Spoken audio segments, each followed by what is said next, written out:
Okay, good morning. Today is March 9th, and this is the Assessment Appeals Board, number 2. Let's see, will you call to order, Brendan? Yes. All right. Actually, take roll call. Board Member Crow. Present. Board Member Little. Present. Board Member Sisk. Present. Thank you. Everybody stand for the Pledge of Allegiance.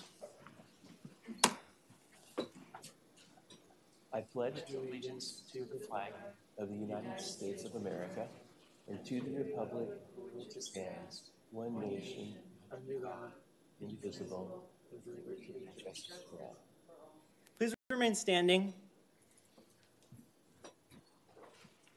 Everyone that will address the board today will need to be placed under oath. When I complete reading your oath, please state I do. Please raise your right arm. You and each of you to solemnly affirm that the testimony you're about to give and the matters now pending before this board will be the truth, the whole truth, and nothing but the truth. Thank you. You may now be seated. Thank you. All right, Brendan, will you conduct the agenda review? Yes, the agenda review for March 9th, 2020. The clerk of the board recommends approval of the agenda review by the Assessment Appeals Board. The agenda review consists of the following agenda items. Items 14 through 20, application number 1810792 through 1810798, Origi, California, LLC, continue to April 27th, 2020, pending receipt of the original stipulations. Item number 21 through 27, application number 1910345 through 1910351, applicant Origi, California, LLC, continue to April 27th, 2020, pending receipt of an original stipulation. Item number 28, application number 10873, applicant Stephen Shea, denied due to lack of appearance. Item number 29, application number application number 1811047, applicant the Norma Levoy Living Trust, Norma Levoy deceased settler, continue to April 27th, 2020, pending receipt of an original stipulation. Item number 40, application number 1910370, applicant Lorelei Warner Eisner, struggling today.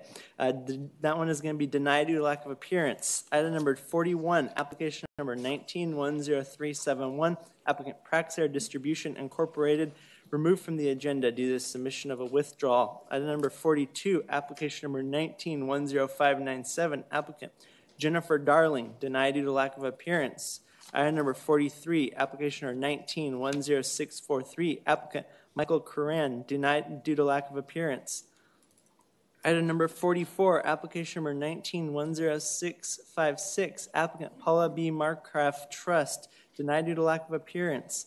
Item number 45, application number 1910675, applicant Ken Foraker, denied due to lack of appearance. Item number 47, application number 1910711, applicant J. Antonio and Laura E. S. Lopez, denied due to lack of appearance. Item number 48 is on your agenda review, but that applicant is present, so we're going to skip over it. Item number 49, application number 1910729, applicant Lori Frankfort, continue to April 27th, 2020, pending receipt of an original stipulation. Item number 50, application number 1910930, applicant Fred Ben, denied due to lack of appearance. Item number 51, application number 1910939, applicant Janet L. or Paul V. Tertarian, continued to April 27th, 2020, pending receipt of an original stipulation. Item number 52, application number 1910942, applicant Richard Graham, denied due to lack of appearance. Item number 53, application number 1910957, applicant Bamoris Arden, denied due to lack of appearance. Item number 54, application number 1910971, applicant Whitmore Trust, Robert Whitmore, trustee, denied due to lack of appearance. Item number 56 and 57, application number 1910991 and 1910992, applicant Shane Sire, denied due to lack of appearance. Item number 58, application number 1911008, Gavin Morosa, denied due to lack of appearance. Item number 59, application number 19-11038, applicant Sarkis Gavorian, denied due to lack of appearance. Item number 60 through 66, application number 19-11067 through 19-11073, applicant LSR Limited Partnership, Laura Whitaker, denied due to lack of appearance. That completes agenda review. I'm not seeing anyone here that, we removed you, sir. You were item 48, correct? Yep. Yeah, you're good. So there's been no one checked in this morning that is on this agenda review, so we recommend approval as read. Okay, looking for a motion to approve? So moved. I will second that motion. Thank you. All right, please vote. Thank you. That completes the agenda review. Any comments from the public at this time? No one has checked in that is not for an item on the agenda, so we are not expecting any Excellent. public comments. Any comments from the board? Okay. That takes us into our regularly scheduled items. What we're going to do is we're going to call you up in order, and we're going to ask if you're ready to move forward, and we're going to see how much time it'll take, and we'll go from there. So application 18-10654, Hampshire Village Properties LTD.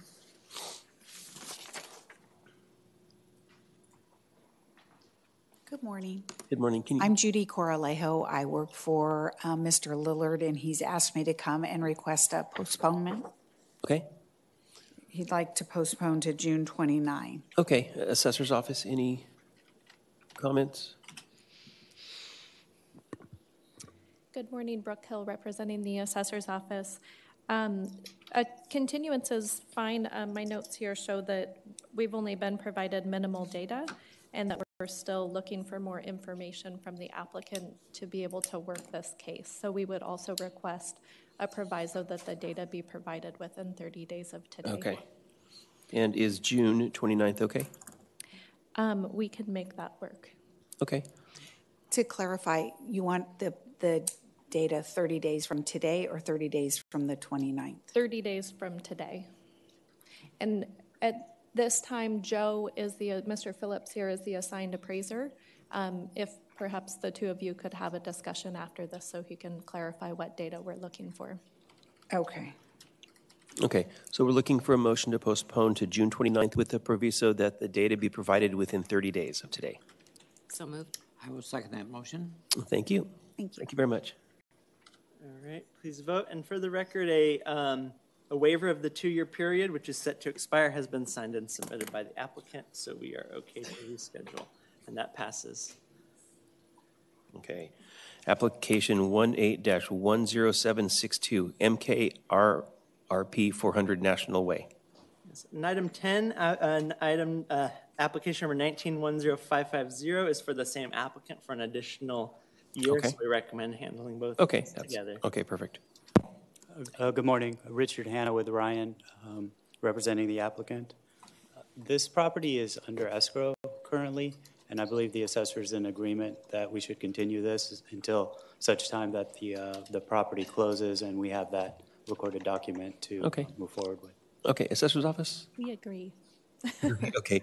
Do we have a date in mind, or? It's been in escrow, in and out of escrow a few times, so I think it'd be best if it's at least a couple of months to make sure that this is able to close.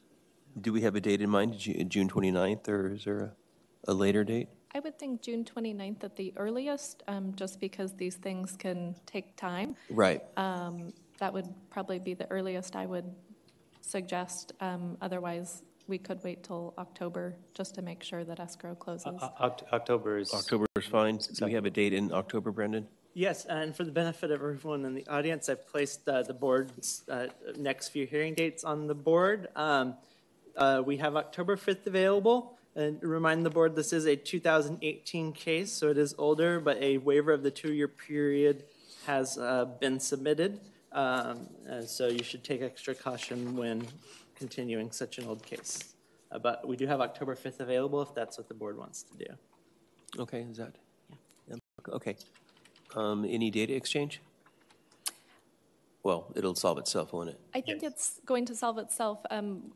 I guess as soon as the data becomes available, our request is that we get the documents for the sale that is currently pending. Okay.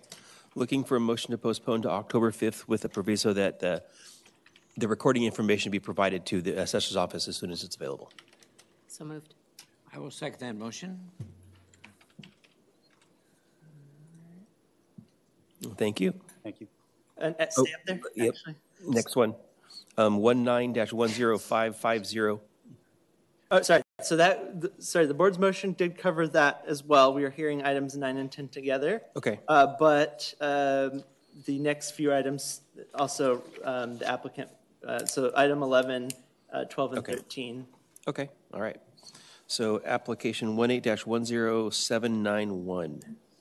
Yes, and also related are items 12 and 13. Okay. Application are 19-11239 and 19-11238. We recommend you hear all these together. Okay. This is a request for approval of large reduction stipulation agreements. These were submitted to your board on Friday for review. They are placed on your agenda because the reductions total over $5 million, and the assessor can answer any questions if you have them. Okay. Yes, I This received. concerns the Sears property, is that correct? In Ventura, that's correct. And it includes both the auto center and the department store. Thank you. Okay. Yes, I reviewed those. I did too, emails. Yeah. Move to approve. I second that motion. Thank you. All right, please vote. All right, and then this representative has one last item I recommend we jump to while he's up there, which is item number 31. Okay, application 18-11243, MSWP, The Palms LLC.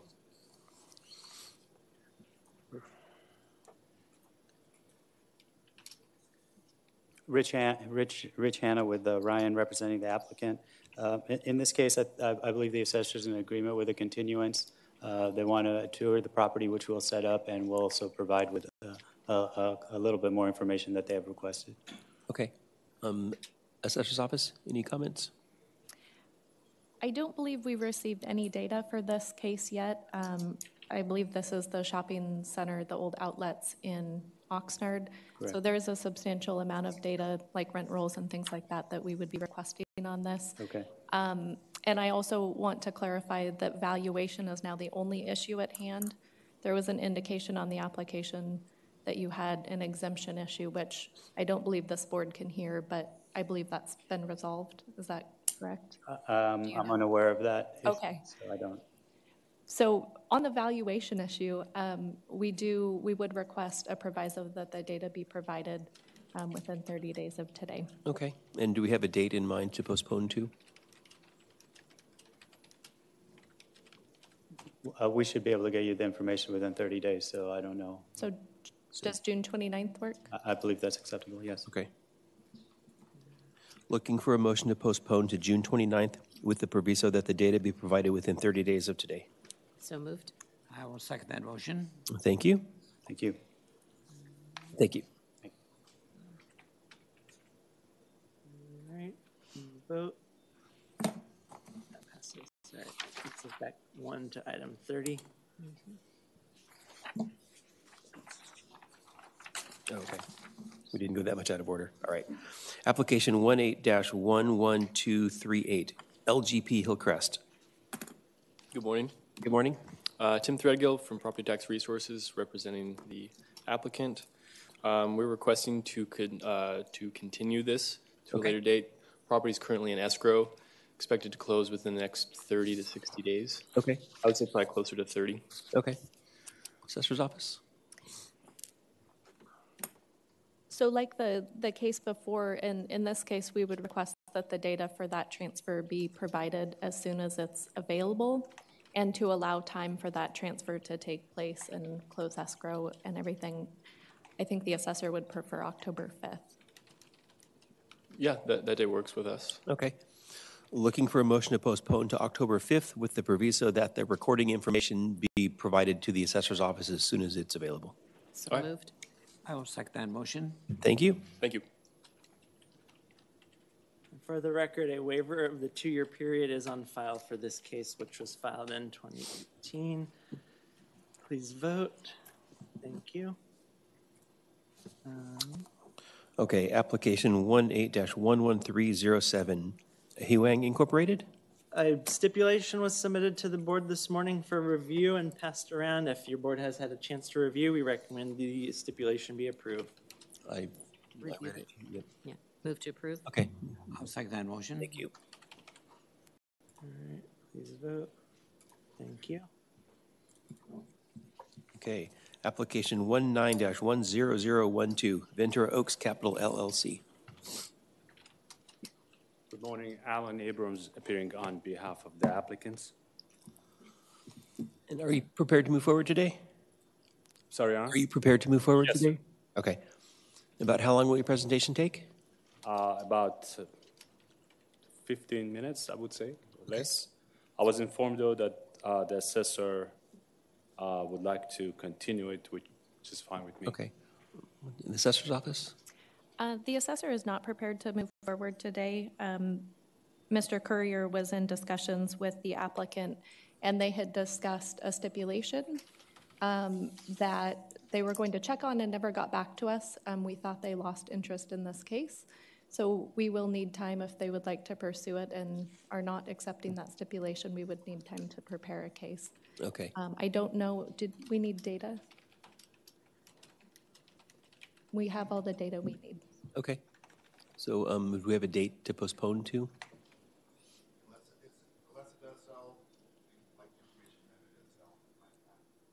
Is this property also listed for sale Correct. currently? So I guess that would be the only data we would request, is if it does sell prior to the next scheduled hearing, we would like that information for that sale. Okay. As far as a date, I think we can be pretty open on dates, whatever the applicant prefers. June would be fine. The June 8th or 29th? June 29th is fine, yes. Yeah, okay. Looking for a motion to postpone to June 29th with the proviso that the recording information be provided to the assessor's office as soon as it's available. So moved. I will second that motion. Thank you. Thank you. Thank you very much. Thank you. Next application, 19-10177, Joseph Leckman. Hi, good morning. Joe Leckman. Good morning. Are you prepared to move forward today? Yes, Okay. About how long will your presentation take? about 5 minutes. 5 minutes, okay. Assessor's office? The assessor is prepared to move forward on the sales tax issue only. It's my understanding that the applicant and assessor agreed on the value. Is that correct, sir? Yes. It's just whether or not the sales tax needs to be applied? Yes. Okay, then the assessor is ready to move forward, and I would anticipate the case would take 10, 15 minutes. Okay. We're going to go through the rest of the docket, and then we'll hear your case most likely first. Okay. Real quick, to clarify, the appeal includes challenge of the non-filing 10% penalty. Is that in dispute, or have the parties? I think we're okay presenting that issue as well. I How's was that? told last week that that was not being applied any longer. The penalty is being removed? I think the board will have to abate the penalty, and the assessor does not contest it. Got it. Okay. And for the record, the applicant has requested and paid for findings of fact. All right, you're all set. You'll do the first hearing. Thank you. Thank you. Okay, next application, 19-10219, Marilyn Cohn. If you'll come forward to the podium.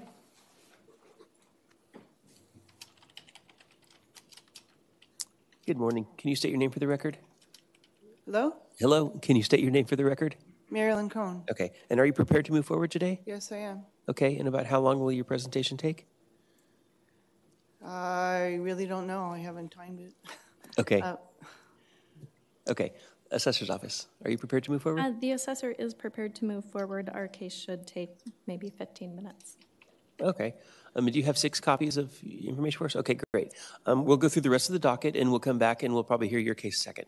Thank you. Okay, thank you. Real quick, before when we discussed last week, and I forgot to ask you this morning, you were contemplating requesting the findings of fact. Are you going to be requesting that this morning? No. No. It's online, right? I saw it. You're right. So the findings of fact are a legal document that would describe what happened in today's hearing. Should you choose to challenge the board's decision to Superior Court, and it would cost $150. But I can go online and also get it? You can watch the video of this hearing, which is not the same as the findings of fact. Okay, I don't need the findings. You don't need the of fact. findings of fact? Okay. Thank you. The assessor, are you requesting findings of fact on this matter? No. Okay. Council, findings of fact are not requested. Okay, thank you. Thank you. You can have a seat. We'll get back to you. All right. Application 19-10220, Gilbert and Sandra Romero.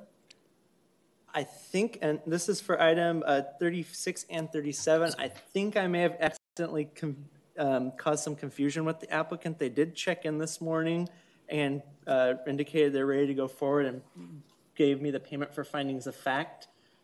When I indicated that their hearing would most likely be third, we discussed how they wouldn't have to stay the whole day, but I think they might have misinterpreted that for being able to leave this part of the hearing early. But the applicant is ready to move forward and is expecting me to call them before we begin their hearing. And I did have eyes on their 6 copies, and they paid for findings of fact. And so I think it's safe to say this one's ready to move forward. And I apologize if I caused them. That's okay. Are they close by? Yes, they're doing other business at the county today. Okay. And Okay. To the assessor, though, if we're going to check in. The assessor is also prepared to move forward, and it should take about 10 or 15 minutes to present our case. Okay, great. All right, we'll talk to them when they get back. Next application, 19-10237 and 19-10492, Arnold Friedman. Two stipulation agreements have been submitted to your board as of this morning and passed around. If you've had a chance to review and agree, the recommended action is to approve the stipulations. Looking for motion to approve. So moved. I'll second that motion. Thank you. Please vote. Okay, that passes.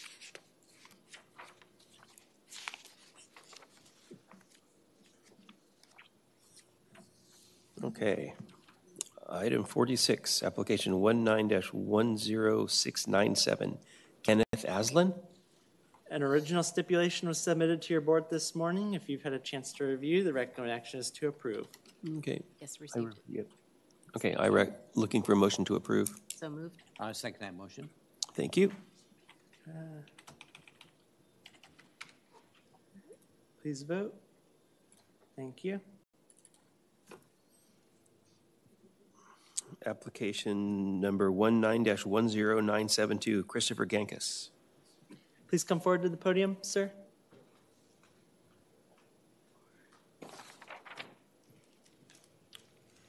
Yeah, I'm Mario Forla. Oh, sorry. I got confused. I got these. That's Okay. 48. Sorry. I forgot we skipped over. So you called 55. Yeah. Is that what happened? 55? 48 is present. If we, Oh, I had it crossed out. What did I do? sorry, we removed that from the agenda review. Sorry for causing confusion. Okay, So, so 48? yes, Okay. I was not listening to you, Mr. Chair, and I called number 48 up when you called 55. Number 55, that's my bad. I skipped ahead. I have it crossed out for some reason. Okay. Item, application 19-10715, Mario Ferla. Yeah. Hi. Are you prepared to move forward today? Well, I was told that, I am, but I was told that the assessor has not received any documentation. Okay. I don't know what to tell you. Okay. Assessor's office? Because there was no confirmation of appearance on this, the assessor did not prepare a case. So we will need a continuance and would ask that the applicant perhaps have a discussion with Mr. Heim here after the hearing is continued, so they can see about moving forward on how we want to deal with this. Maybe it's clear to you what you said. I don't know what you said. What do you want me to do? Well, we need a continuance. Okay. And I would like you to talk to Mr. Heim So to see if you can come to an agreement. Okay. Okay, do we have a date in mind for continuance? Sir, so we have several dates available up on the Oh, screen. sorry. Do you have a I'm preference sorry, of sorry, what sorry. you would like? Sorry. No problem. Sure. Let's do April 27 would be fine.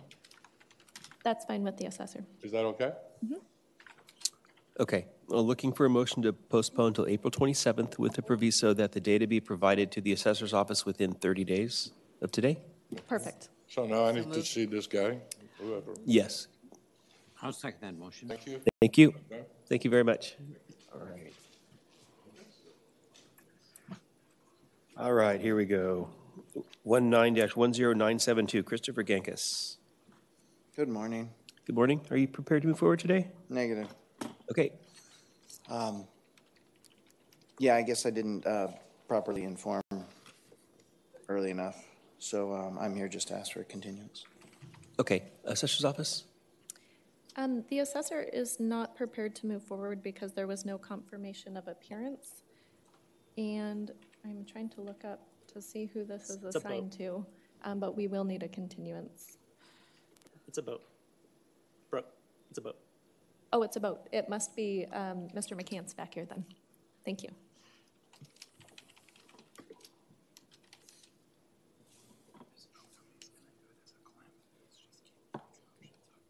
Okay. Sounds like you've already talked to him. Perfect. Then whatever date the applicant would like. Do you have a preference on the dates we have available on the screen? 27th will work. Is that okay with the assessor? That's fine, as long as we can get any requested data within 30 days of today. No worries. Okay, is there still data that needs to be provided? Or is that being... Filling out a form right now. Okay, we'll still put it in there. Okay.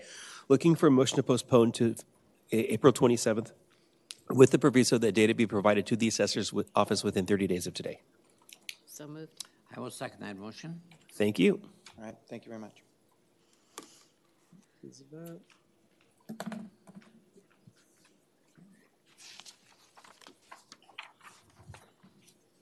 Application 19-10556, Jeremy Potter. This is a stipulation that's been on file for over the 30 days, allowed for the applicant to submit the original signature. And so the item has been submitted to your board for approval of the copy signature. Assessor, can you verify 3 attempts were made over the past 30 days to obtain the original? This was in the email you sent me a week or two ago. Yes, it was on the draft agenda, and I'm not sure what other times we may have discussed it. Then yes, all of the ones that were in that email you sent me very recently have been requested a minimum of 3 times. All right, recommend action is the board approve. Okay, looking for motion to approve. So moved. I'll second that motion. Thank you. Okay, application 19-10611, Nabil Sharantelli. Same situation. This is a request to approve a non-original stipulation. This one's been on file for 38 days. As the assessor just stated, they've made the required 3 attempts to obtain the originals on both of these items today. Okay, looking for motion to approve. Is that a problem if they don't sign the original?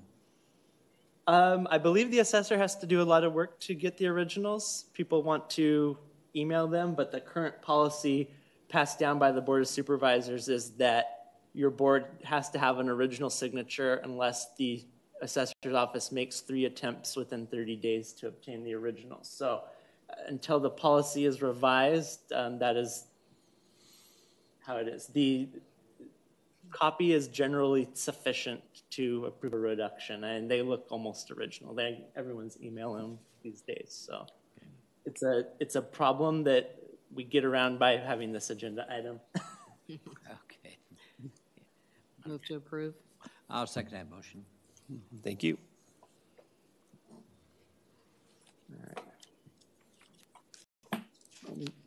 Last item 69, we do had some people that showed up for these items, so I recommend you go ahead and address item 69 now. These are the board's regular stipulations. These were all emailed to your board last Thursday. Or, sorry, not last Thursday, I was behind. Last Friday. And recommend action is to approve. Well, looking for a motion to approve. So moved. I have a question on a lot of these boat appeals there, like one is on your roll for $17,000 and the estimated value is $2,000. How come they don't just enroll the lower value to begin with? So that's a really good question. In the past 2 years, I believe, there was a large discovery of boats at on Westlake and in other areas that had never been assessed before. So they made an attempt to get information. Many taxpayers didn't, or boat owners didn't respond to our request. So they had to make an estimate based on the information we had. Once these boat owners are getting back to us, they're able to show us that our boat is actually quite old, it's not working, or whatever the situation is. And then once we have that information, now we know that the boat is not worth as much as we originally assessed, because the first assessment was based on solely the fact that there was a boat there. And we often didn't have any details, but we are obligated to assess them. So that's kind of why you're seeing so many boat stipulations that are going below that low value ordinance. Okay, thank you. Okay. Move to approve. I will second that motion. Thank you. All right, and thank you. All stipulations have been approved, if anyone was here waiting for that still. And that completes our agenda. Okay, so back to our first case. Yes, so that would be 34. So moving forward today, we have 34, 35, 36, and 37, all right next to each other on the agenda. Excellent. Starting with 34. All right. All right. Sir, if you'd like to take a seat, I'll get you set up over here. Go ahead up to the corner.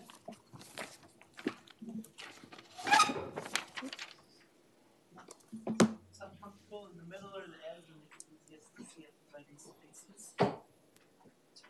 So just instruction on the microphone. If your green light is off, we can't hear you. Push that. We'll be able to hear you. We're going to leave you on for now, but if for any reason you want to turn it off, we can go ahead and do so. And we'll start the case right now. We'll give you further instructions.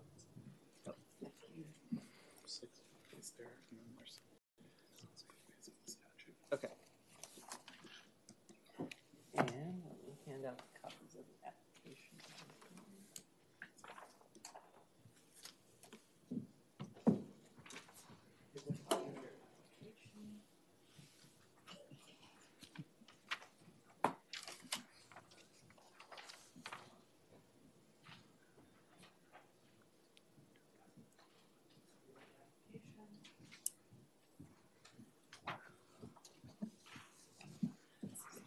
To the assessor, this is an aircraft, so the applicant has the burden. Agreed on the value. Correct.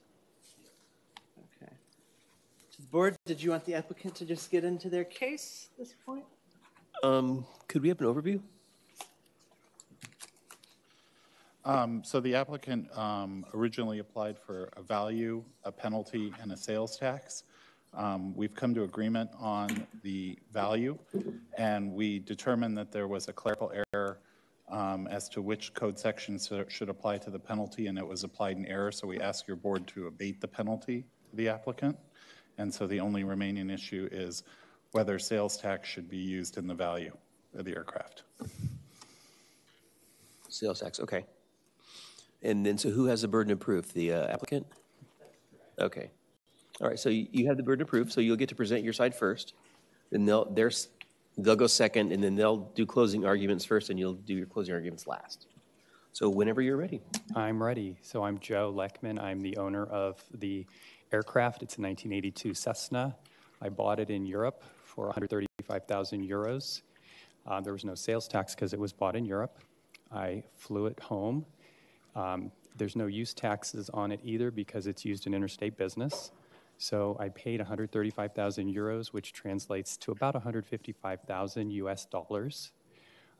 So the question is, what is the value for assessment purposes? So I look at Revenue and Taxation Code 5362 that says the assessor of the county in which the aircraft is habitually situated shall assess the aircraft at its market value. And then Revenue and Taxation Code Section 110 defines fair market value to be the amount of cash or its equivalent that property would bring if exposed for sale in the open market. And this was an open market sale. It was listed with a European aircraft broker for many, many months. I think it had been listed at least 6 months by the time I bought it, and I bought it for 135,000 euros, which is the open market price, and I believe that it should be assessed at that value. The assessor wants to add to that value either sales or use taxes, neither of which apply to this aircraft and don't add to the value. And when you look at Revenue and Taxation Code Section 110, it doesn't authorize the addition to the assessed value of any storage, use, or consumption taxes. It only looks at what would the aircraft or what would the property bring if exposed to the market. And it was exposed to the market, and it brought 155,000 US dollars, and I believe that is the assessed value. If the assessor wants to be able to add use or storage or other fees to the assessed value, the statute needs to be amended to include it, and so far it hasn't. So we need to look at 110, which only looks at what was the sales price, and that's 155,000, and I believe that's the assessed value. And that's it. Okay. Assessor's Office, any questions of the applicant? No, he was very clear. Okay. My name is Jesse Metcalf. I'm with the Assessor's Office. And You said no questions, right? no questions. To the board first, did you? Okay. Do we have any questions? Are you willing to accept the 224,000 as a sale price? No, that was what they assessed it at. The sales price was 135,000 euros, which was 155,000 US. That was the sales price. Yeah, my understanding, though, is that you were willing to accept the assessed value on it. Is that correct? No, when I talked with the assessor, they were willing to reduce it to the actual sales price I paid. So they were going to reduce it from 220 to 155,000. The only issue is they want to add to that assessed value the sales tax, which wasn't due, and the use and tax, which also wasn't due. They want to add to that. That's the only thing that's at issue. I see. Thank you. Okay. Yeah, I believe so, yeah. Good morning, Jesse Metcalf, Ventura County Assessor's Office. The issue that's before you is one that comes up quite often, and it's understandable because of it's new concept to most people who engage in this transaction. I agree that he did not pay sales tax in compliance with the existing sales and use tax. Wait till we all get our stuff in front of us. Okay. Thank you.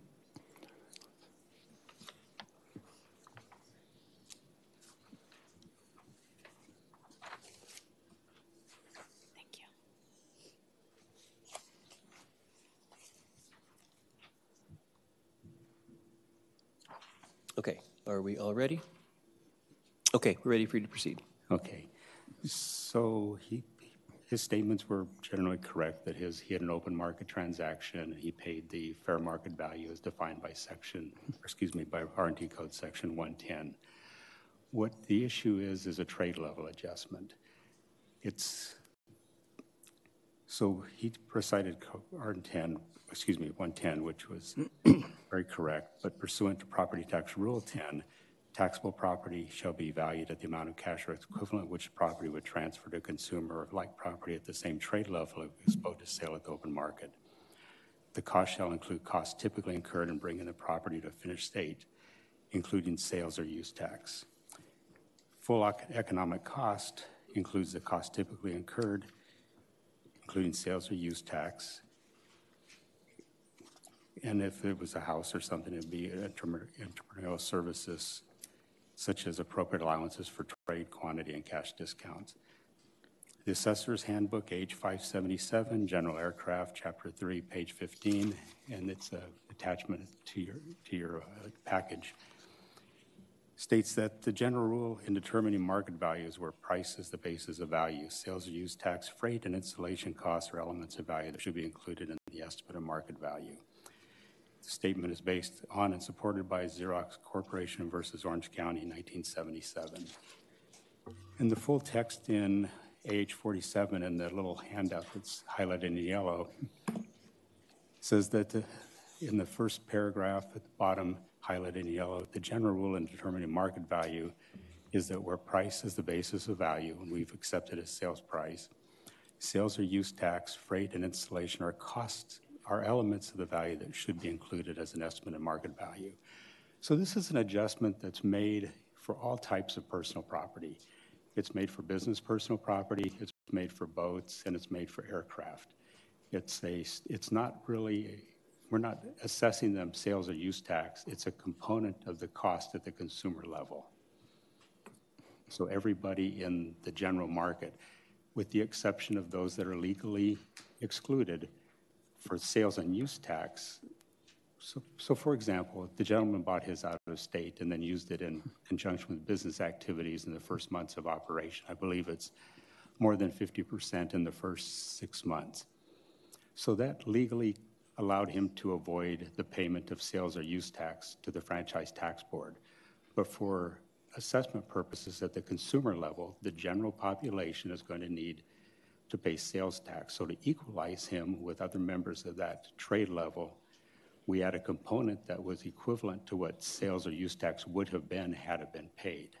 So we're not suggesting that he owes sales or use tax, but for the consumer trade level, we add that component for evaluation to equalize them among all members of that class.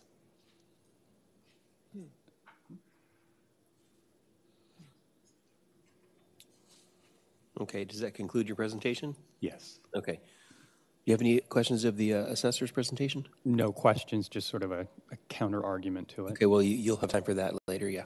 Any questions from the board? No, other than once again, who would be exempt from paying this? There's, for equalization purposes on the assessor, no one.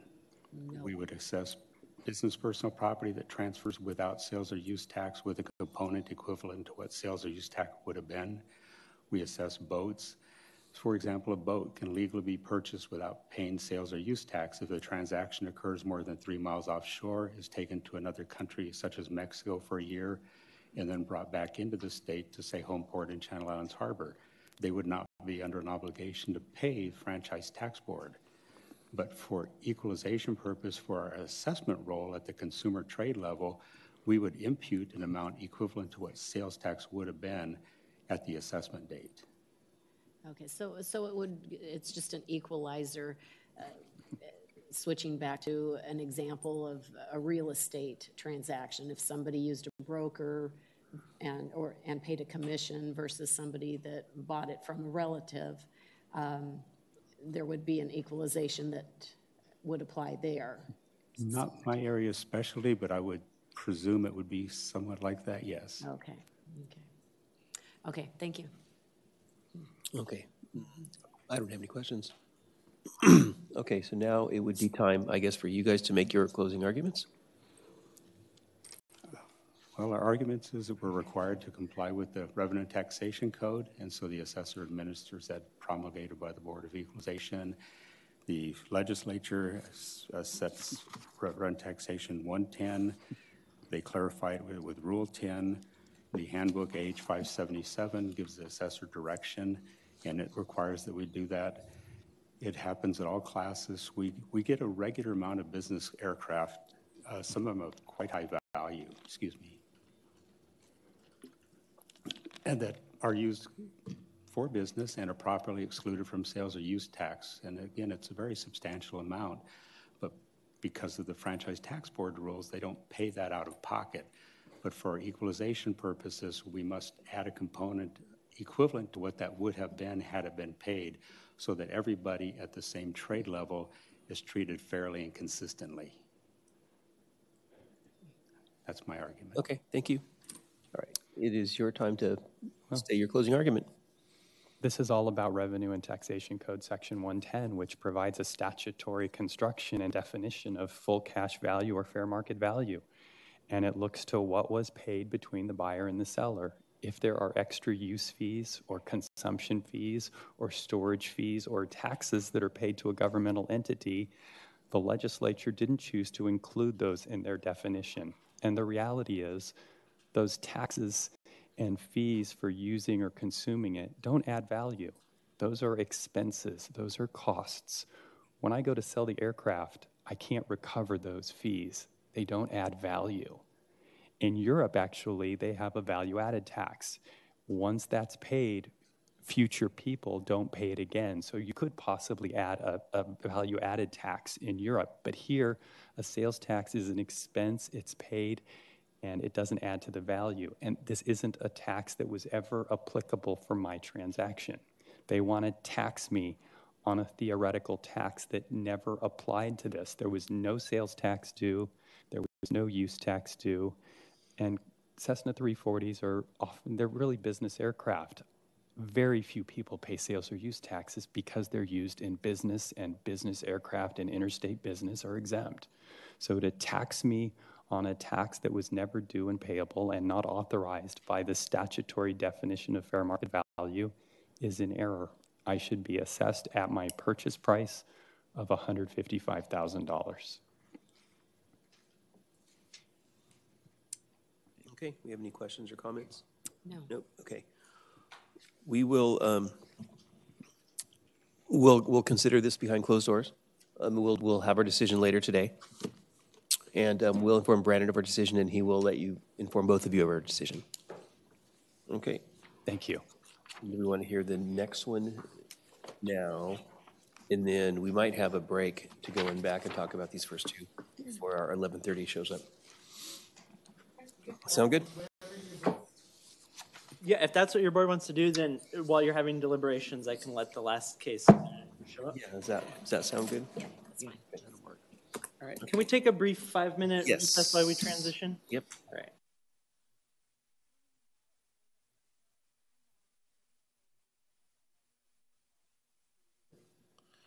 Okay, welcome back. We are hearing application 19-10219 with Marilyn Cohn. Who has the burden of proof? This is an owner-occupied single family? The applicant is challenging a purchase price assessment where the assessor accepted the purchase price. So the applicant does have the burden of proof when challenging their own purchase price. Okay. And applicant's exhibit 1 has been handed out. I don't know if you want any additional information from the assessor before. I think this seems pretty straightforward. We can just... Yeah, it's an owner-occupied residence transferred August 31st of 2018, and you're deciding the value for that date. Okay. All right, Ms. Cohn, whenever you're ready, you can proceed. I guess we don't need to... Okay. Thank you. So I bought this house having never lived in Ventura before. I was living in San Diego. When I actually purchased this house, I was living in a very small apartment, and my lease was up and I needed to move. This was not my first choice of a house. I had seen it briefly, but honestly, I didn't know that I would be buying it. The other houses that I wanted fell through. So it was kind of a last-minute decision since I needed to move, so I bought a little bit under duress. And there were things about it that I didn't know. Had I known, I definitely wouldn't have bought it. I really believe I had studied the comps before I purchased this house and thought that it was pretty high based on the comps I had seen. But like I said, I needed a home, and so I went ahead and bought it. And then after moving in and finding, things that were wrong with it, really felt like it was really way overpriced. And as you can see on the summary of the closed listings, I bought it at $595, which is very, very high compared to all the other. There are 9 properties that I listed here. All of them are approximately the same age, and most of them are approximately the same square foot. There are a couple that are larger square feet. In fact, one of them, the only other one here that sold for the same price of $595 is actually 148 square feet larger. That's the one on Cardigan Avenue. So, not Cardigan Avenue, sorry, on Gardner Avenue was 1,578 square feet. So I also took the average square feet.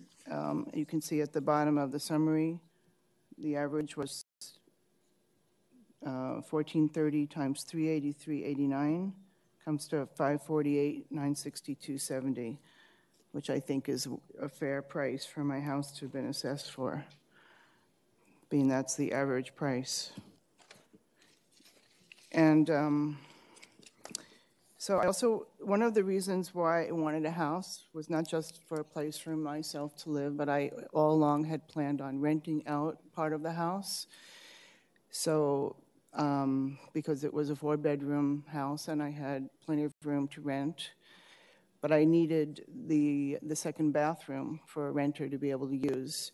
And the bathroom was totally unusable because both the bathtub and the shower were completely blocked. The water was not draining, and the sink also was not draining. And I had 5 different plumbers come before anybody was able to even fix it.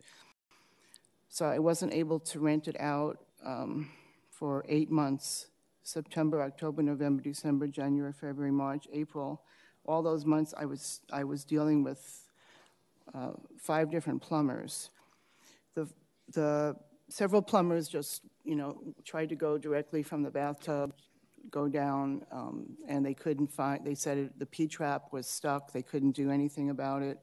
I was almost giving up. The fourth plumber actually came with hydrojetting and said that hydrojetting was a better way to do it. He went through my kitchen cabinet, because the bathroom was aside from the kitchen. He went under there and tried to hydrojet it, still couldn't get it blocked, but told me my whole house needed to be hydrojetted and wanted to charge me $5,000 because he said all the pipes were old and everything. So I was getting really frustrated, thinking that I'd never be able to rent out my property. Already had missed $6,000 of income in those 8 months. Finally, I found a plumber who was able to fix it in April, and I was able to start renting it in May. And it was independent plumbing. He was able to fix it because he found out it needed to go at a 90-degree angle, which none of the other plumbers even had. I guess they didn't know anything about 90-degree angles for stuck-up showers. But also the sink was also plugged up, and even just recently, I have also just recently had to have the sink in that bathroom unplugged again. It was in October, I believe. Yeah, October 29th. The bathroom was also, it was while I was away, actually. And my renter, I was actually in Kenya, and my renter complained that it was stuck up, so it had to be fixed while I was away. And also, so when I moved in addition to that, the thermostat was not working. When I first moved in, it was very hot. It was the end of August. I tried to put the air conditioning on, and the furnace would go on. It was really frustrating. It was a digital thermostat, and I tried to find several people to come fix it, and nobody knew how to fix a digital thermostat. So I finally decided just to replace it with an ordinary thermostat instead of the fancy one that was there, just so that I could have normal air conditioning and heat, because it was all mixed up. The whole thermostat was mixed up. And then right after I moved in, every time I would come over to the stove, I would notice a horrible smell. And I didn't know what it was, but I was suspecting that it was gas, that there was a gas leak, that even though I had a inspection, but like I wasn't there during the inspection, I was in San Diego. I had come for another house in inspection, and it's a long drive, and I wasn't able to come for this one. So anyway, after smelling that for several days, I decided to call the gas company, and sure enough, there was a gas leak in my stove. And so they had to turn off the stove, and I was without use of a stove for a while. And then it was very difficult to find a stove to replace it because it was a built-in stove. It was an Italian stove, actually, and very few people even sold that kind of stove. I mean, I couldn't put any other kind of stove because I would have had to tear up the whole counter space. It was the only stove of all the other brands. None of them fit in that space, so which made it really difficult to replace. But there was only one place that sold it, and so we had to finally use that same stove, and that was about a month process before I even had a stove. In addition, I had several problems with leaking in my garage, and the garage, I had several different workers come. I don't have the receipts for all of the things that I did. I only gave you some of them. I wasn't able to find receipts for everything, but there's still a lot more work in the house that needs to be done. I didn't have everything repaired, but I did show you a picture of what the garage looks like. The black paper that's supposed to be there is all missing, and that was causing a lot of moisture to come into the house. And I had somebody come over, and it's very, very labor intensive. So it will cost about $5,000 just to replace all of that paper, because it's, people here charge about $85 an hour. And so it's very, very expensive. But my garage was leaking. All the garage door that was on there, I'm sorry I don't have a picture of it because it was recently replaced, but the garage door was all warped and water kept coming in through the back door of the garage. It was so warped that water was coming in constantly through there. And I thought it was just from the inspection, I thought it was just that the cement wasn't even outside, and I tried to fix the cement when I first moved in. I did fix it, but that wasn't really the problem. The whole door needed to be replaced. So there's a receipt here from Moat Construction. He replaced the door for $1,200, but there's still some leaks, even though it was replaced, because of the whole garage is in very poor condition. The sides of the garage, there's some cement that's not completely sealed, and so water is coming in through there. In addition, the hot water heater in the garage is very corroded and will need to be replaced soon. So that's about $2,500, I believe, to replace the hot water heater. Money which I don't have. Let's see.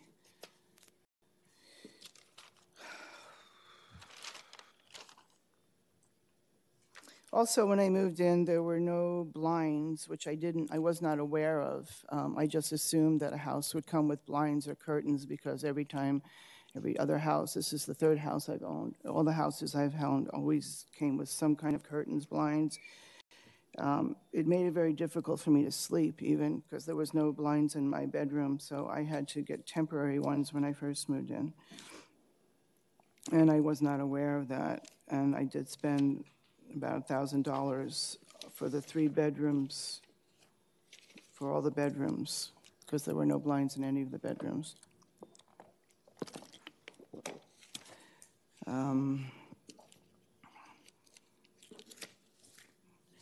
Yeah, basically, with the repairs that are needed, and I went through an incredible amount of stress also, because like I said, I moved into a situation I didn't know was so bad, and I couldn't rent it out, and so I actually, after all that stress, I actually had to leave for a little while just to recoup. But anyway, I'm believing that the property should have been assessed at the price that I wrote here. and that's even without the repairs. But the repairs are probably going to be another $15,000. So that's about all. Does that wrap up your presentation? Does that wrap up your presentation? I think so. Okay. Any questions or comments from the assessor's office?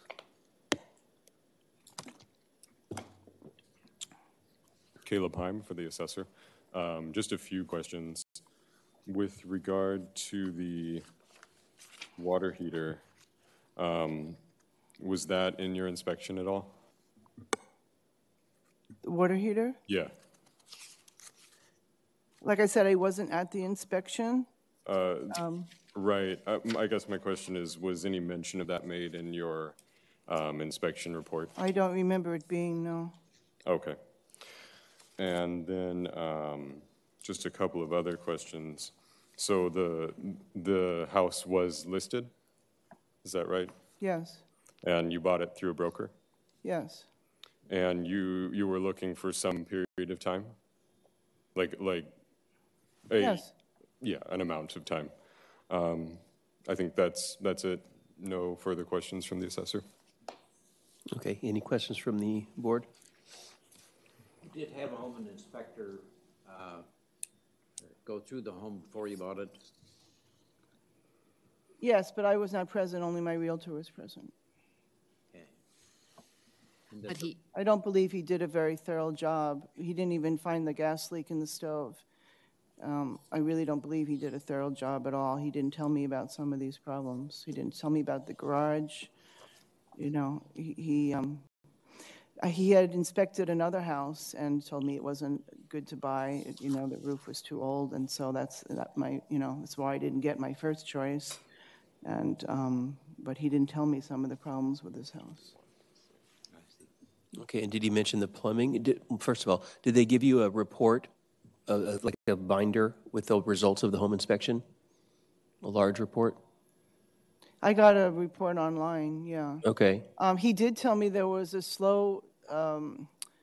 He told me there was a slow draining in the bathtub. He just said it was slow. But I mean, I thought it would be a simple, you bring a plumber, and then actually they tried to bring a plumber even before I moved in. And then I thought that would be it. They would be taken care of. And when I moved in and I found out it was still stuck up, I called the same plumber back and said, hey, you were supposed to fix this. What happened? And he said, well, we can't fix it. It's touching the P trap, and, you're going to have to get a whole new P trap. I mean, it was, it was like going to be like $3,000. Like I said, I had so many plumbers, nobody could fix it for a long time, for 8 months. Okay. And what was the original year built of the house? 1964. An original roof, or had the roof been? I'm not really sure. I think the roof probably wasn't original, but it had because it had about 10 years life on it when I bought it. Okay, because you mentioned the garage was leaking. Yeah.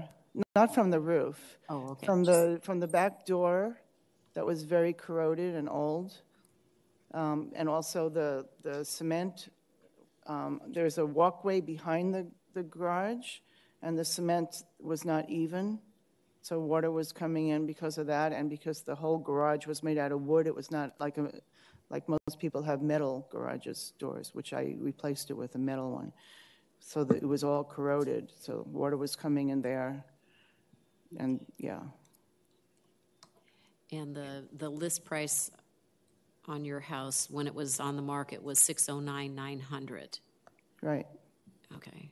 And then, well, the owner was also a broker. He was an owner broker, and he really didn't want to budge at all, which is why at first I wasn't even going to buy. When I saw the price of it, I wasn't really going to buy it at all. And my realtor was very aggressive, and she was talking to him a lot, and I felt like she was on his side more than mine. I really didn't feel like she was representing me as well as she should have. She just wanted the sale. And she told me that, he's willing to go down to 595. Originally, he said he's not budging at all from 609. But I thought it was overpriced. And so, like I said, I don't feel it was a fair price to be assessed at. Okay, thank you. Okay. Any other questions? Okay. All right. Time for your presentation.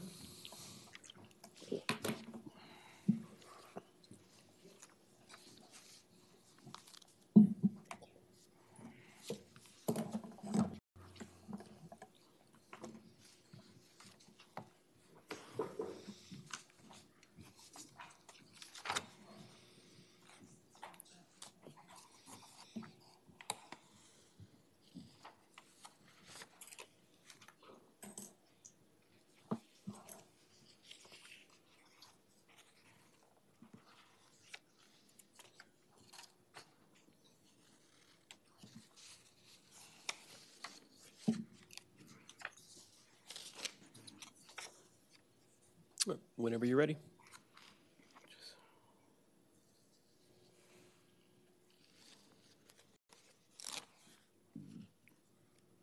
Again, Caleb Heim with the Assessor's Office. The appeal today, I think, has two major issues. One, whether this transaction was an open market transaction conforming to Revenue and Taxation Code Section 110 and Property Tax Rule 2, and whether the presumption that the purchase price is fair market value established by those two statutes is overcome in this case. And taking the first issue of whether this transaction is an open market transaction, Revenue and Taxation Code Section 110 and Property Tax Rule 2 establish 4 criteria for whether a transaction is an open market transaction, and those are listed on page 1 and 2 of the assessor's presentation of Exhibit A. And those criteria are exposure on the open market for a reasonable amount of time, negotiated at arm's length by parties seeking to maximize their gains, the characteristic that neither the buyer nor the seller are able to take advantage of the exigencies of the other, and for the knowledge of the uses to which the property may be put. And that point in particular requires a little bit of clarification, and that just means what is this property zoned for essentially? And this property is a single family residence, and there's no particular ambiguity about that. The assessor's opinion is that the August 31st, 2018 purchase of the subject meets all 4 criteria, and that therefore the purchase price is presumed to be fair market value. And then we move to the second issue, whether the presumption that the purchase price is fair market value is overcome. And to overcome that presumption, there would need to be shown a significant deviation of the fair market value from the purchase price, and a significant deviation is more than 5% of the purchase price. So the assessor conducted an appraisal to see if that presumption was overcome, with the conclusion that it was not. The assessor's appraisal utilizes 4 comparables, 2 which were also provided by the applicant, and 2 which were in the applicant's appraisal for her loan for this purchase. All 4 are model matches in the subject's neighborhood, other than one which is a model match but has had a small addition of 77 square feet. The applicant mentioned a number of condition issues, and these were taken into account from the applicant's provided costs. And the applicant did not have cost numbers for all of the condition issues that she found, so the assessor made a larger adjustment than there were documented costs for, just to be conservative, to incorporate all those. And further on the condition issues, the assessor's opinion is that the condition issues are typical repairs for deferred maintenance that one would find in a 1964 house. And additionally, nothing in those repairs has anything to do with showing that the purchase price is not fair market value. None of that overcomes the presumption that the purchase price is fair market value.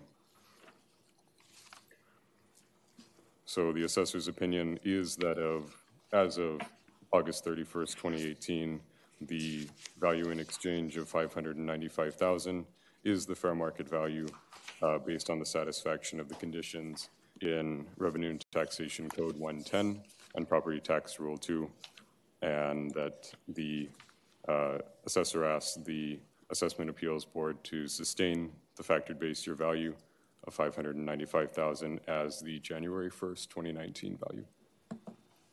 Okay.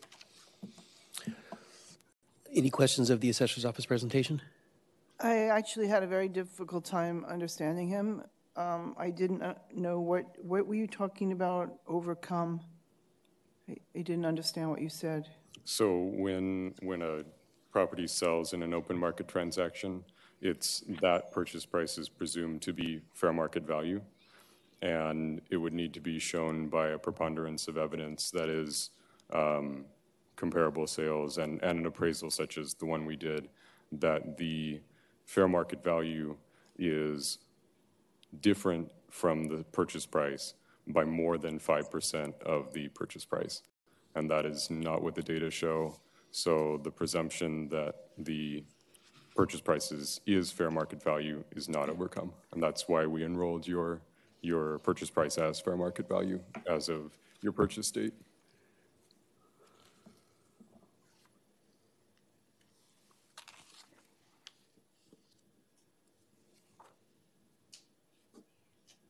Okay, any questions of the board?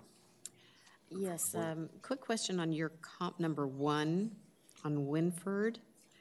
You have the sales price of $608 on 7/11/2018, and on the applicant's handout number 1, she's got the same comp that shows a sold date of 6/11/2018 for $491,000.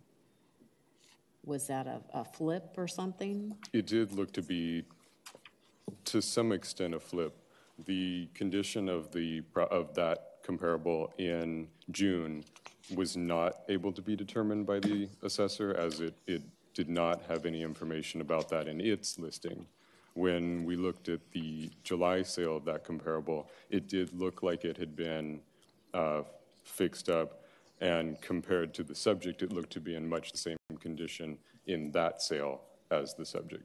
So the assessor's opinion is that the June sale was in significantly worse condition than that, or we inferred that it was. Do you have any information on the prior sale? No. The June? Only that it was listed as well. Did you mention it in the report? In your report, did you mention that one of them has a prior sale? On page 17 of my report, I mention the comparables that I did not use. Okay. But anywhere did you mention the June sale for Comp 1? I did not mention that. You did not mention that? That is mentioned in the appraisal for the applicant's loan, which was also used in the same capacity as mine. Okay. Back talking about, this potential flip, do you have any evidence to show that it was completely remodeled and then resold at a higher price, or you have any historical background to that particular property? Did the PCOR show that in the prior sale that it was in poor condition or anything? The one listing photo for that sale was an exterior photo and looked in substantially worse condition than the applicant's property at the time of the applicant's sale. But comparing the July sale with the applicant's sale, they look to be in much the same condition. The same. Interesting. Okay. Wouldn't you think that if these improvements on Comp 1 are a month old, it would be in superior condition to that of the subject or the applicant's house? I think that that would be fine. I think that's taken into consideration in the adjustment that we made. The $10,000 adjustment? I do, and in addition, that sale is higher priced and establishes the high end of the range, perhaps above the subject's sales price. So they paid $489 for it, and they sold it for $608. So that's a profit of $109,000, and you make a $10,000 adjustment. It seems like they might have spent more than $10,000 improving the property if they earned $109,000 in profits.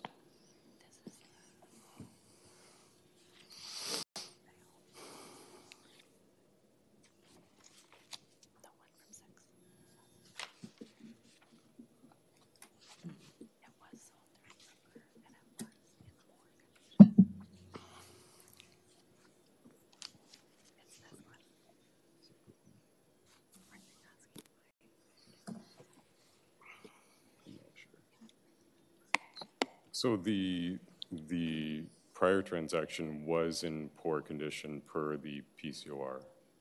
Okay. Okay.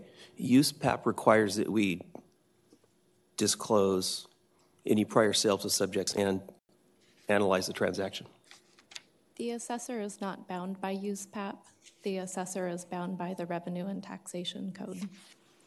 So we don't have that same requirement to disclose the prior transaction, although your point is taken. I am looking up the PCOR right now for that prior transaction, and I can see that it was in poor condition, which goes along with Mr. Heim's comments here today that we did infer that it was in poor condition.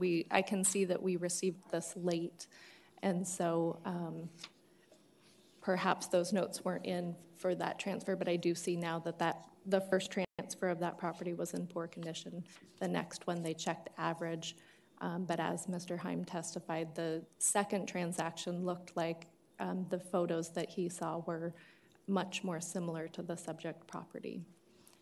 Right, but those improvements were less than a month old. They would certainly be superior condition to that of the subject, because the subject had a remodel, I'm not sure how long ago. Well, if you turn to the photos for the subject property, you can see that it has also been recently remodeled.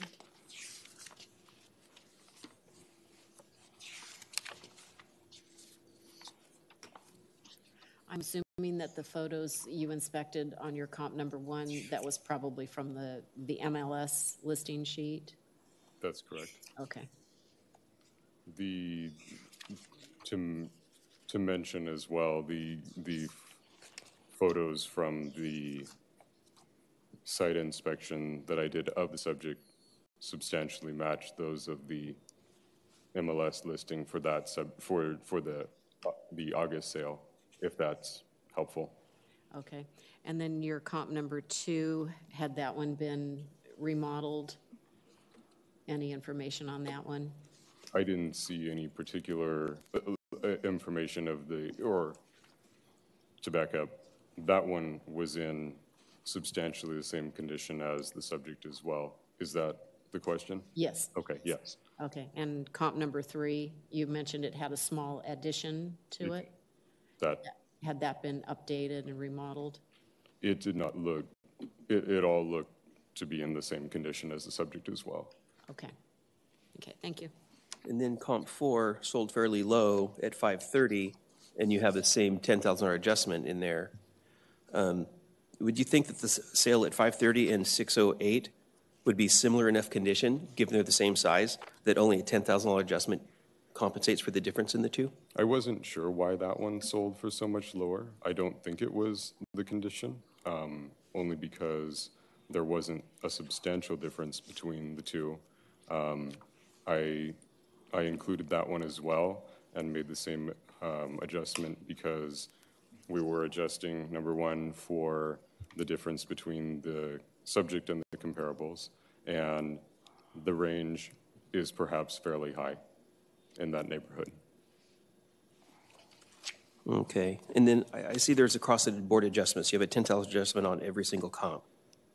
And the reason for that is mostly because the comparables were in approximately the same condition.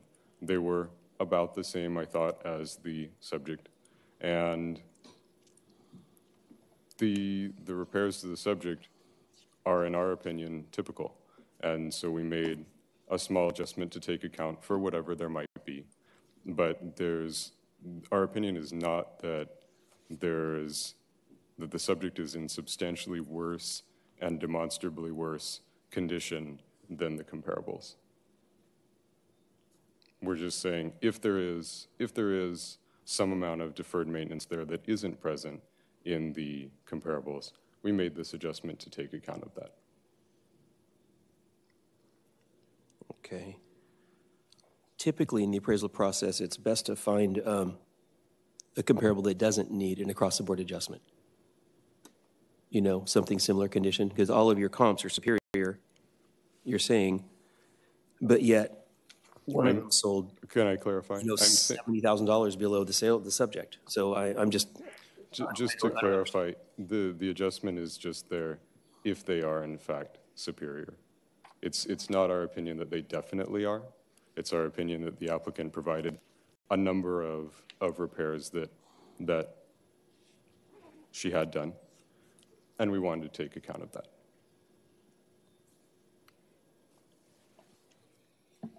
Okay. Any other questions? No. I have none. Okay, I'm fine. So now it's opportunity for, I guess, you guys to present your closing arguments.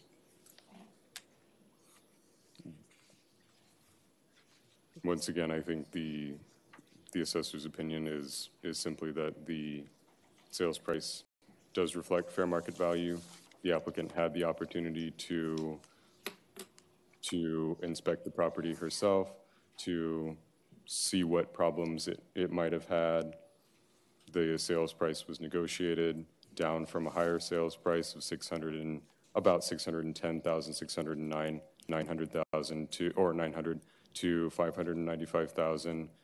The applicant purchased what she purchased at the price that she purchased it at, and the assessor sees no reason that the purchase price is not fair market value. Okay, thank you. Okay, Ms. Cohn, it's your opportunity to make your closing statements. Thank you. Well, first of all, I disagree that my house was completely remodeled. It may have been remodeled somewhat, but I know that the people that I bought it from had been personally living there for at least 20 years, and they were using it as their family home. The sinks are old, even though they're somewhat modern, but you can tell by, I mean, it wasn't like it was like a brand new remodel that I moved into. It may have been remodeled. The kitchen was definitely remodeled, but not right before I moved in. Maybe several years before I moved in. Not from 1964, but, you know. And like I said, doing my research on all the comps I did, I don't believe that this was a fair market value price for this house, because most of the ones in the neighborhood are selling for much less.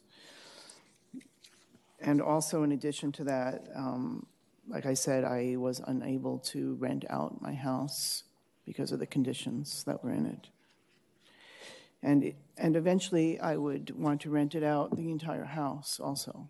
So it would need much more improvement before I'd be able to do that. And that's about all. That's it? Okay. Well, thank you. We're going to deliberate this behind closed doors, and we'll have an answer for Brandon a little bit later. So I think that's it. You're all set to go. Thank you. And we'll adjourn here in a few minutes, and we'll come back at whenever the. Do you want to do the last hearing at 11:30 and try to finish up and do like lunch at 12:30, or you want to? Let's if they're going to be here at 11:30, let's see if we can go back and deliberate on one of these before 11:30. All right, and we'll return at 11:30. Yeah, unless we're like 2 minutes from being done with the second one. We'll tell you we want 5 more minutes. Right. Okay, but in general, 11:30. Yeah. 11:30ish. Yeah. All right. Thank you. Okay. Thank you. We're off the record.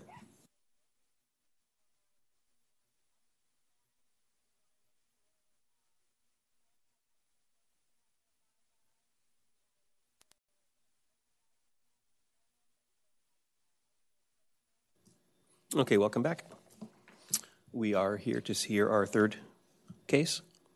Do we have, who has the burden of proof on this one? Is this, The assessor has indicated to the clerk of the board that they are accepting the burden of proof. It is a challenge of new construction for value added November 8th, 2018. So the assessor's accepted the burden in this, and I've handed out Assessor's Exhibit A. okay, perfect. All right, assessors, whenever you are ready. Hello, Joe Phillips with the Assessor's Office. Today we are appealing the applicant is appealing the supplemental appeal as a result of new construction of a 5,506 square foot single family residence. And they are also appealing the decline in value as of January 1st, 2019. The new construction was completed as of November 1st, 2018. So I'll just start on page 1 of my presentation, and I'll go into some of the history and then also how we valued the property. So first, the vacant land was originally purchased on October 21st, 2014 for $485,000. This value was enrolled as fair market value and established the base value of the land for the property. Building permit C16-246 was issued on September 26, 2016 for a new 5,506 square foot single family residence. The final inspection was approved by the Ventura County Building and Safety on November 6, 2018.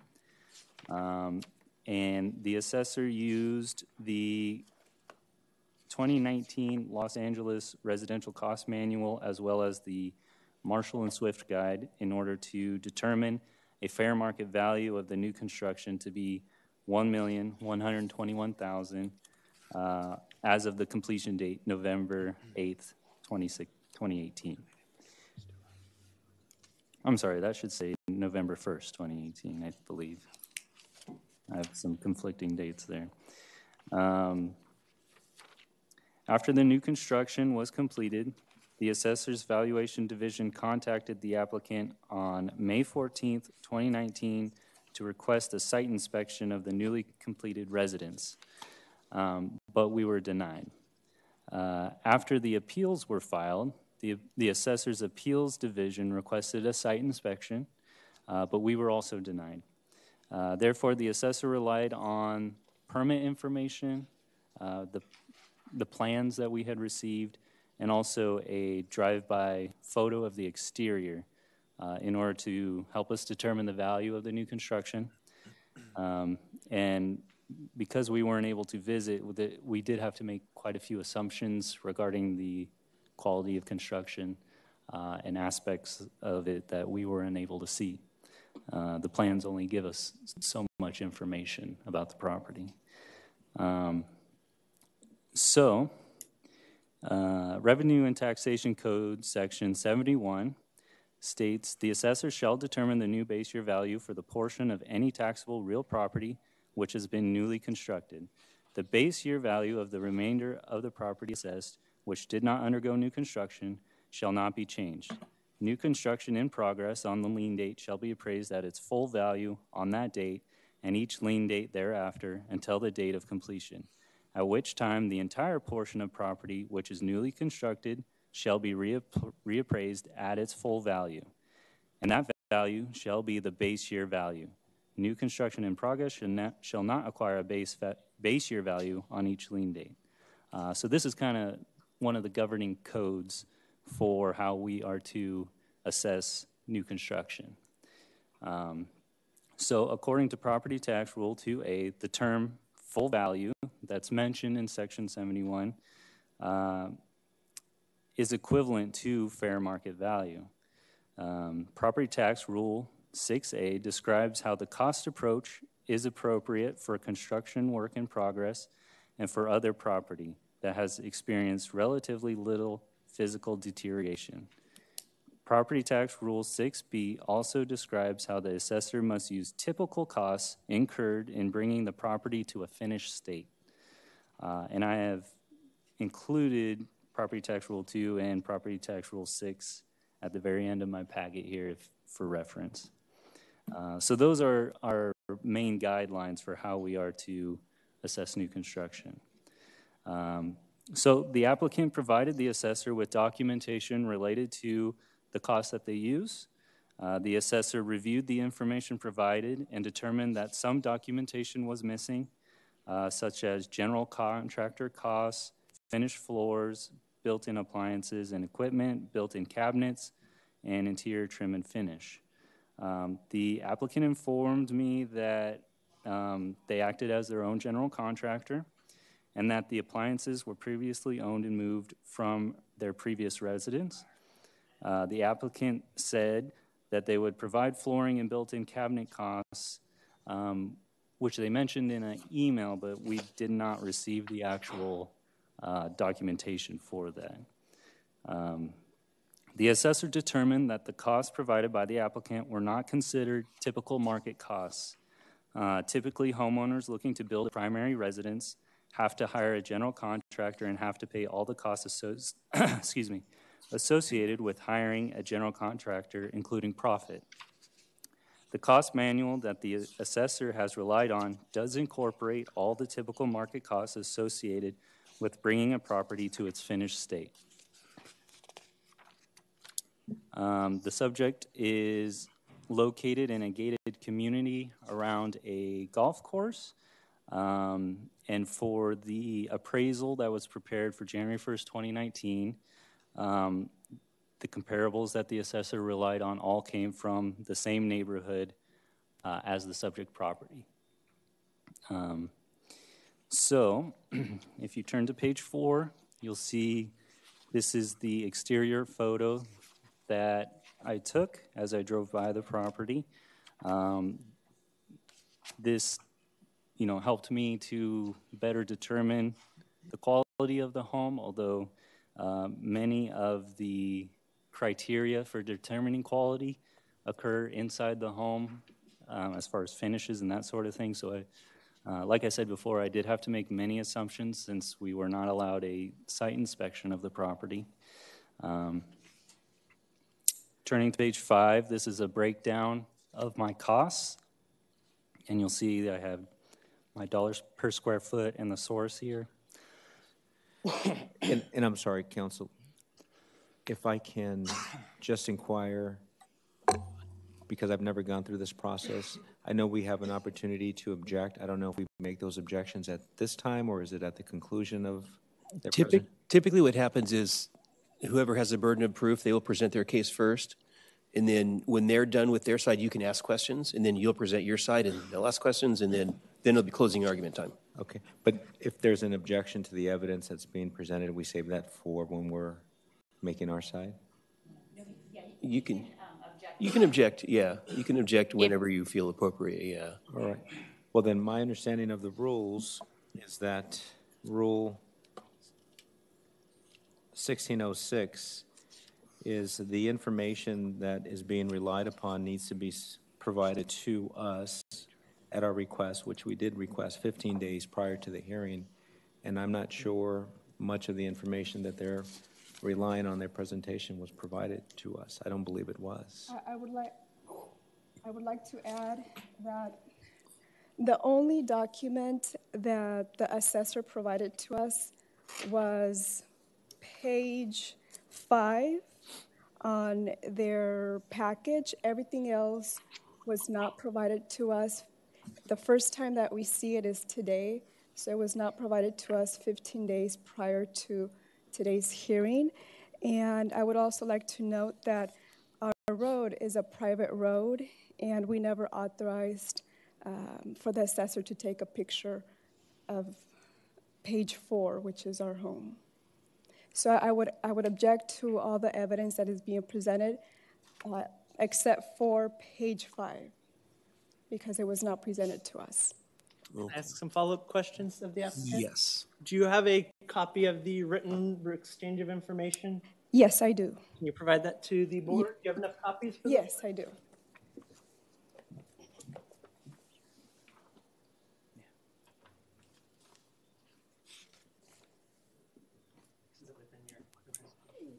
You can have it.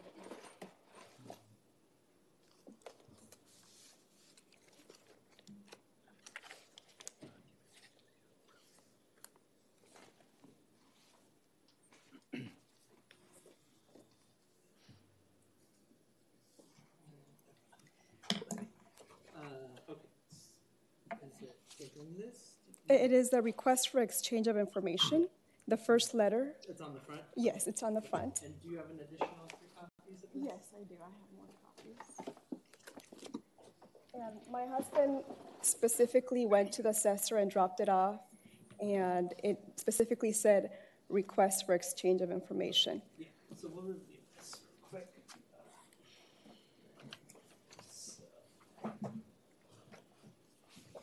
And what page is the letter? The first page. First page, okay. Perfect, all right.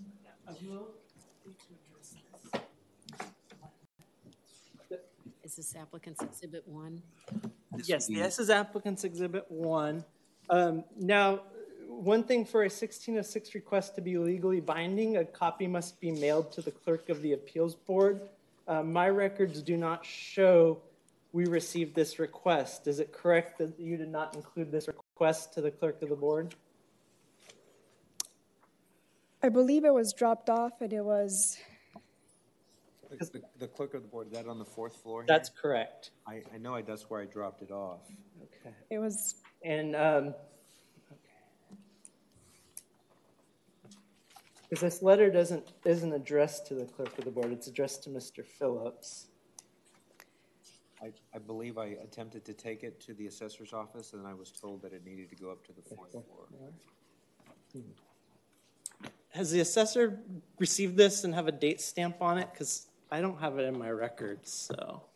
The assessor is of the opinion that there is no valid 1606 that meets the requirements that Mr. Vlahakis has stated, that it be mailed to both the applicant, to the assessor and the clerk of the board. We have no record that it went up to the clerk of the board. There is a letter. And assessor has a date stamp on that does not include the clerk of the board's date stamp, is that correct? Let me double check here. I just want to be absolutely certain that when I say I don't have it in my records, I for some reason didn't receive it. No, there is no indication that it was provided to the clerk of the board, and there is no date stamp from the clerk of the board on this letter. I'm just double checking my records.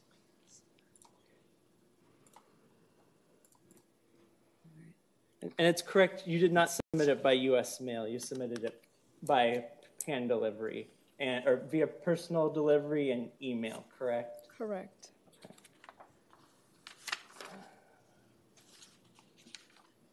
Okay. I would have to look at my records to see if it was sent via U.S. mail, but I can't remember at the moment. Okay. I will just point out that it states on the top of the letter you submitted sent via personal delivery and email.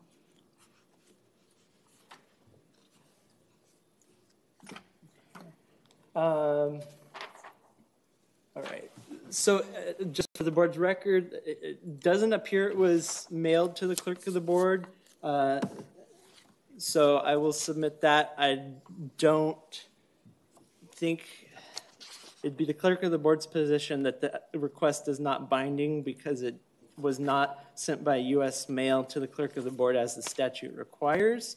Further, I'm not sure this letter, had it been mailed, even meets the minimum requirements of the statute. I'll leave that up to your board to decide on that objection. So it says a bona fide. Brendan? Yes, ma'am. Typically, when a 1606 formal exchange of information is done between the parties, it's usually initiated by the assessor's office.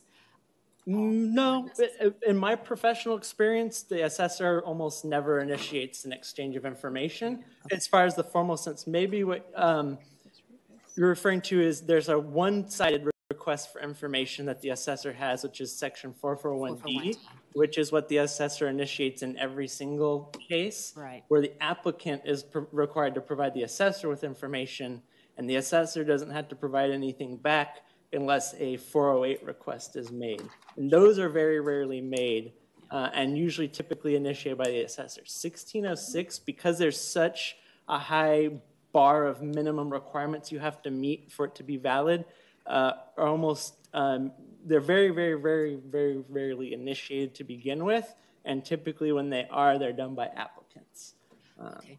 And is there a form for the applicant to use? No, but the statute does lay it out. I'm going to try to pull it up right now. It's Revenue and Taxation Code 1606, and it lists the requirements.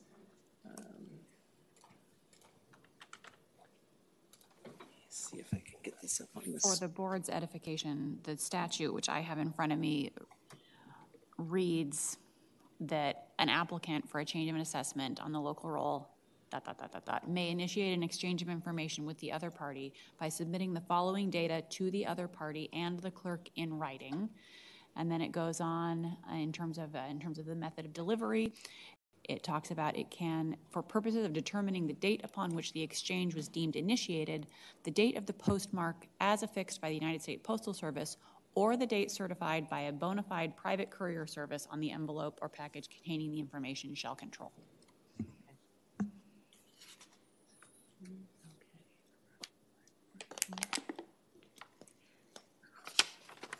And is that verbiage anywhere in our typical county handout regarding procedures?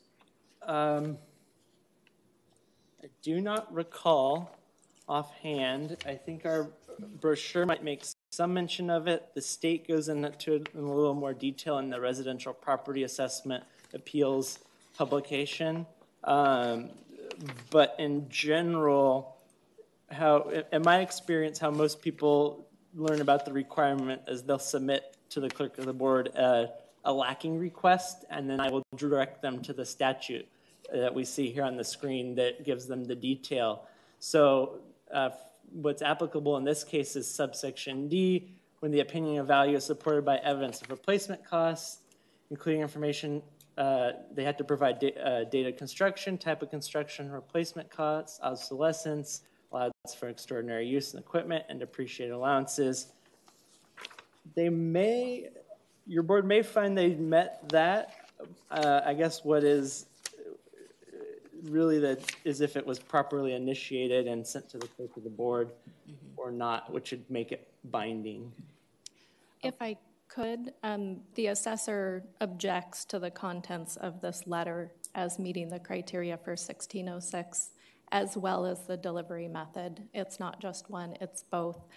There's also more guidance in Property Tax Rule 305.1. Okay. One more question, if I may. Good. Assuming we right now bypass the delivery method, what is the remedy for not responding to the 1606? So long as it wasn't intentional, I believe the applicant can request a continuance. Okay. Let's see. So here's subsection D. Whenever information has been exchanged pursuant to this subsection, parties may not introduce evidence on matters not exchanged unless the other party consents to introduction. However, at the hearing, each party may introduce new material relating to the information received from the other party. If a party introduces new material at the hearing, the other party, upon his or her request, shall be granted a continuance for a reasonable period of time. Okay. So I'm not sure if those last two sentences must be read together or separately. I would defer to your county counsel on that. Okay, thank you. Okay. Can I add one more comment? The objection stands, but as a matter of practicality, the assessor has provided our costs that we used, and we have provided them our comps. We object to their submission of this document and calling it a 1606. We don't believe it meets the legal definition, but we have provided them the information that we're going to present today. When did you provide this? Mr. Phillips will have to answer that one.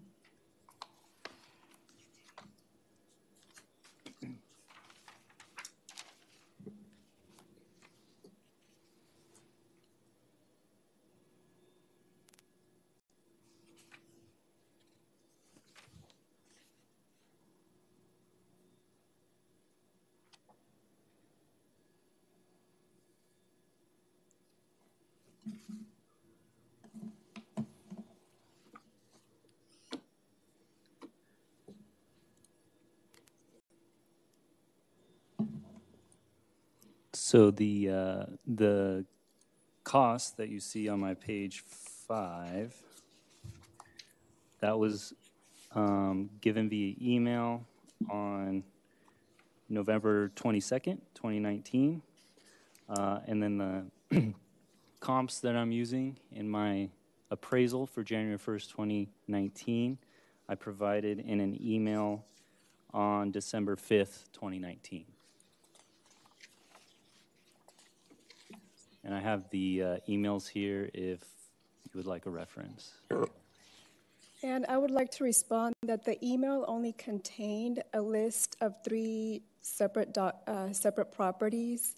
It did not contain all the information that is being presented to us for the first time.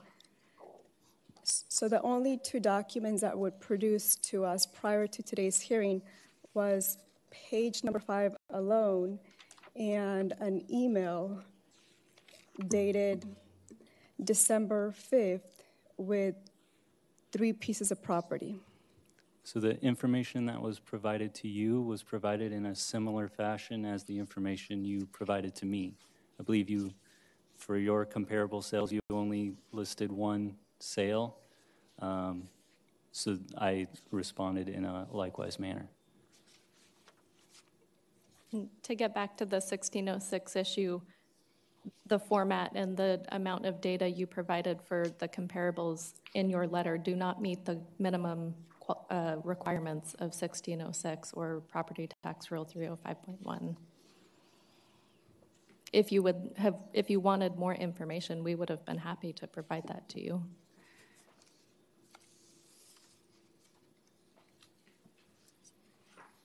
Mr. Chair. Yep. If I may, a question to council. Sure. If at any time during a hearing the applicant feels that they haven't had time to do their due diligence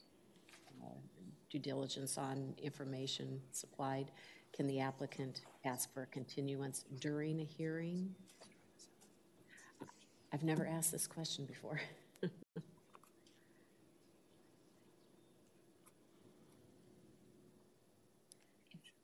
If they could show good cause for, I mean, certainly applicants have or the assessor have requested continuances during a hearing before if there is good cause to do so. Okay.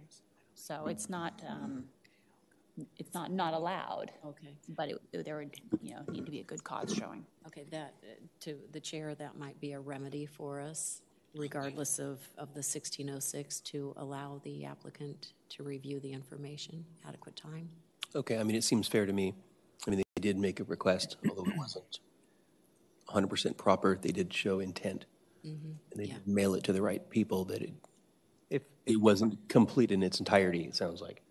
Go ahead. If I can, I don't think there was any bad faith on either party's part. Perhaps we didn't properly mail the letter to get the information.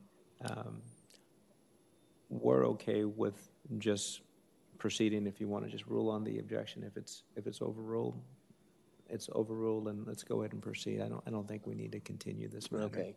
So we can just proceed. And the second thing I needed to say is I have a meeting at 12:15 that I cannot get out of, so I need to be there.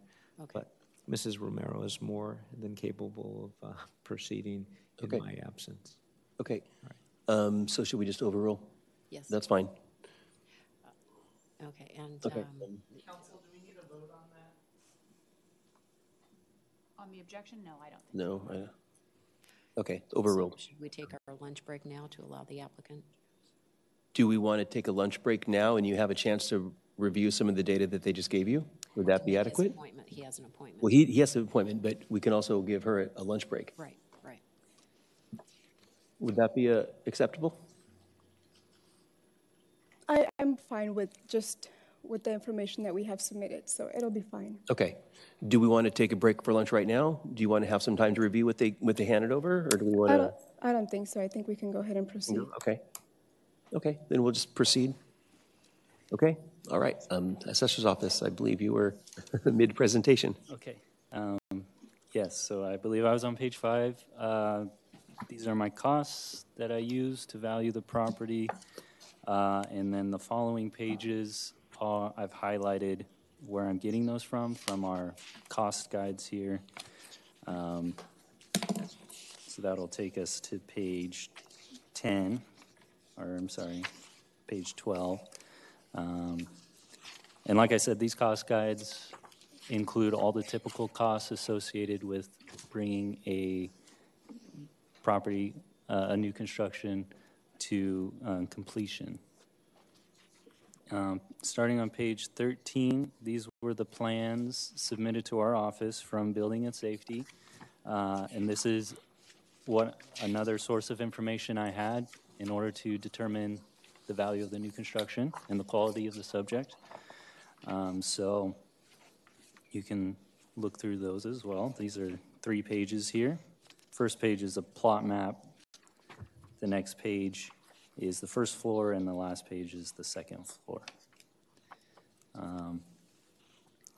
Starting on page 17, I just kind of took all the information that the applicant had provided us and put it on a spreadsheet to tally it up just so I can see what the total came out to.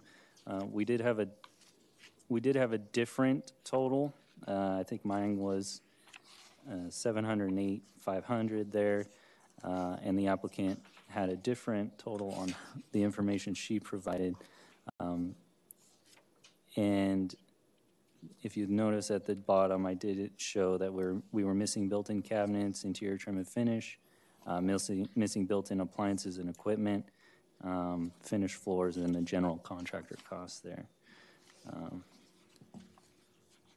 On page 19, I just wanted to include kind of an example, although I'm sure the applicant will provide this as well, of the information that was provided to us. So in the next few pages, these are the electrical costs that were provided to us.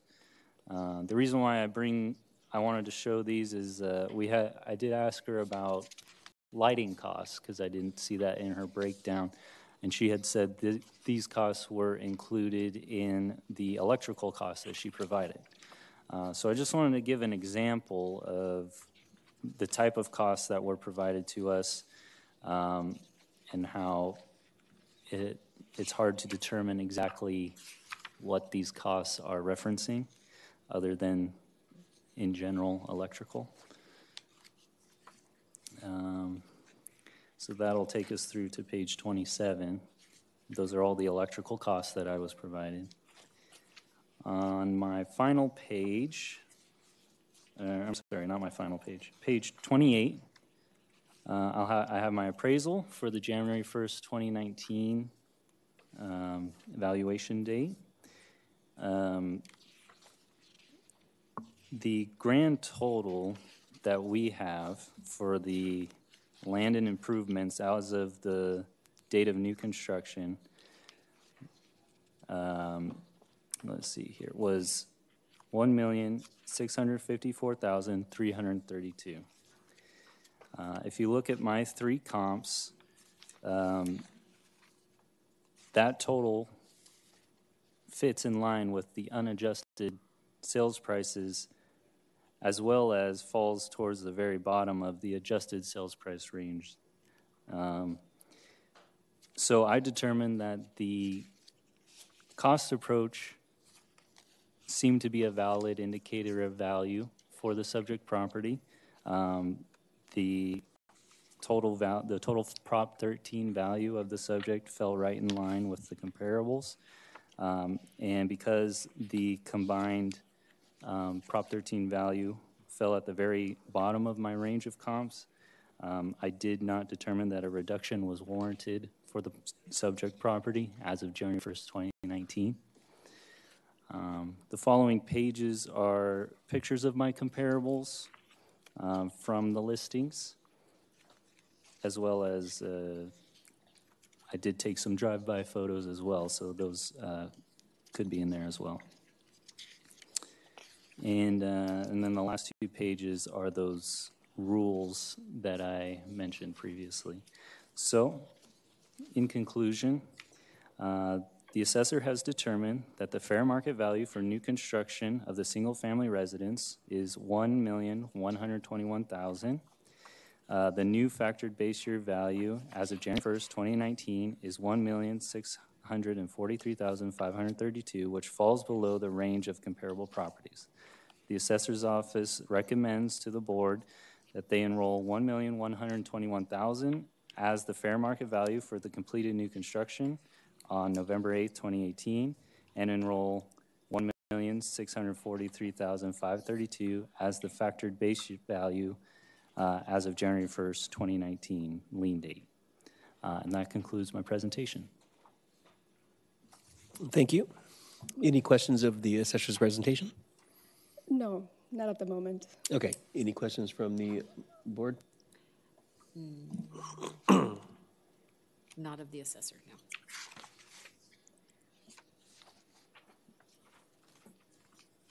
Okay, I think we're all done with questions for now. If you want to go ahead and present your side. I would like to basically review my letter dated November 7th that was submitted to the assessor.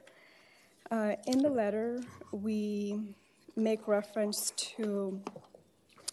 Excuse me, what page are you on? Page number 2. Number 2.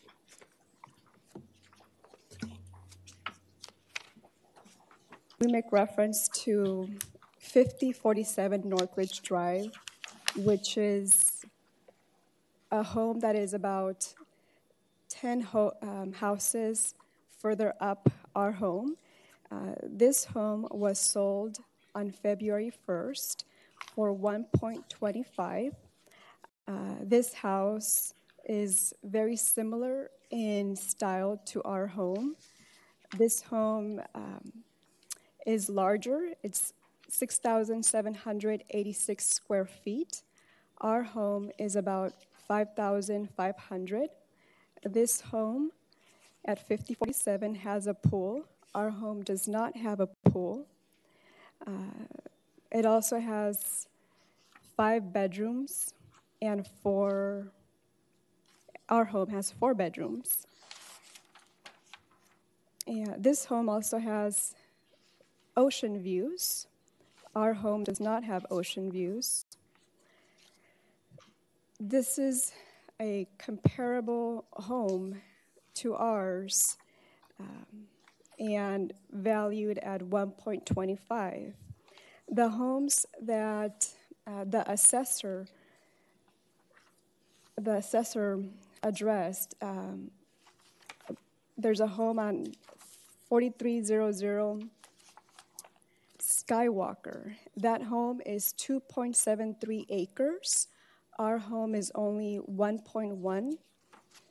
That home is 6,400 square feet, which is about 1,000 square feet larger. That home has a guest house, an art studio, gym, maid quarters. Our home does not have any of that. The assessor also makes reference to another home at 4763 Northridge, but that home is 5,778 square feet. The lot is larger. It's 1.23. It has 5 bedrooms, 5 bathrooms. It has a pool, and it has a spa.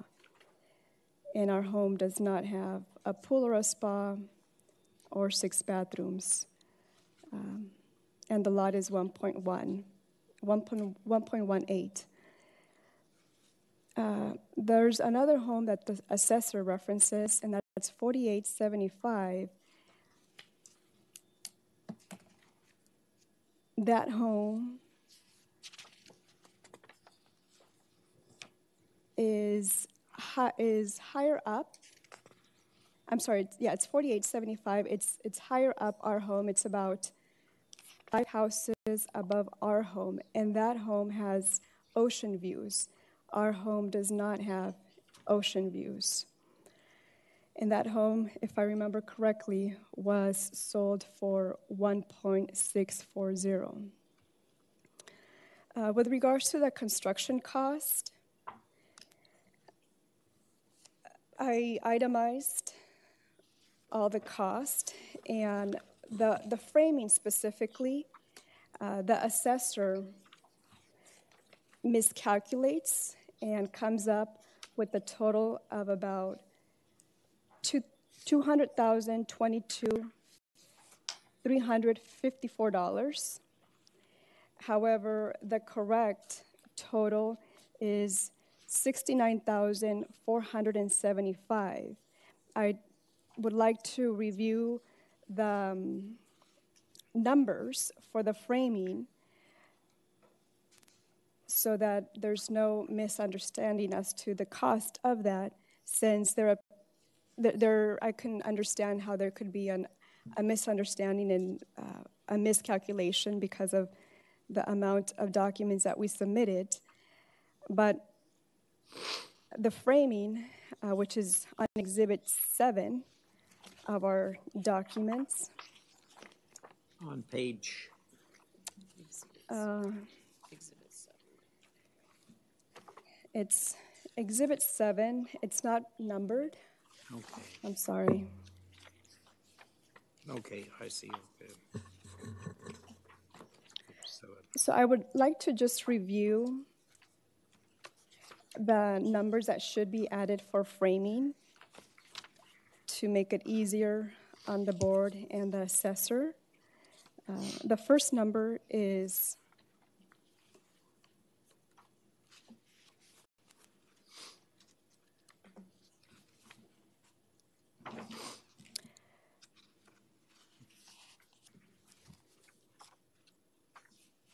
I'm sorry, I would like to correct the mistake. The total for framing is $164,479. And the assessor added up $222,354. That was my mistake. So the $164,479 includes labor and material. And the first number is for material in the amount of $95,004.11. The next number is $20,475. Next, $11,700. The next number is $5,850. Then we have $1,350, $3,950, $11,700, $2,850, $1,200, $1,050. The next number is $5,850 and $3,500, and that should total to $164,479. The other number that I believe the assessor miscalculated was the plumbing, and that's on Exhibit 6.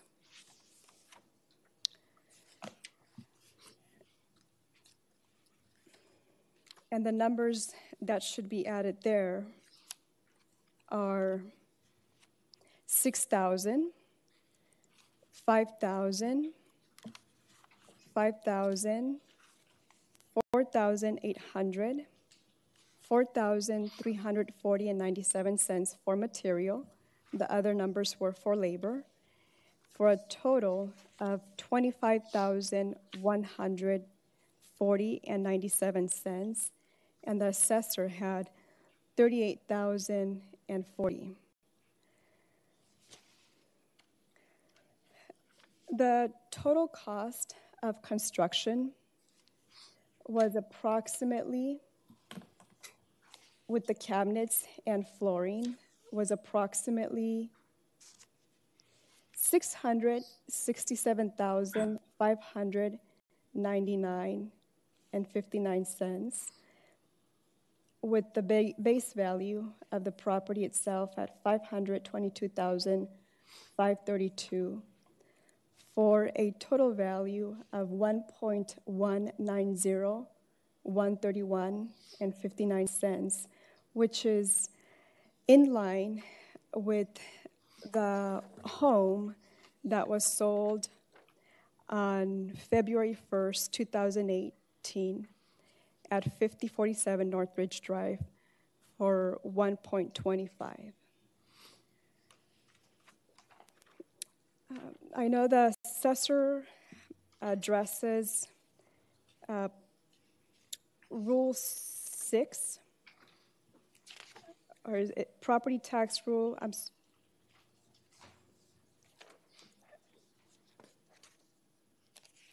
But I don't believe that rule applies in this case. I think that the relevant rules are the taxation code, section 1606 AD and 441 D1.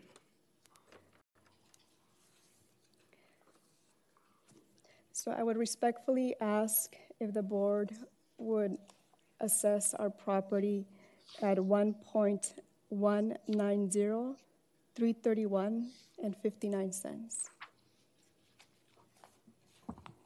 Okay, thank you. Any questions from the assessor's office? Yes. Regarding your comparable that you used, 5047 Northridge Drive, do you recall the email that I sent you on December 5th, 2019, describing why I did not use that comp, or that it wasn't a comp at all? Can you explain? So I sent you an email on December 5th, 2019, explaining that wasn't a sale of that subject. That was appears to be some sort of mix-up on the listings.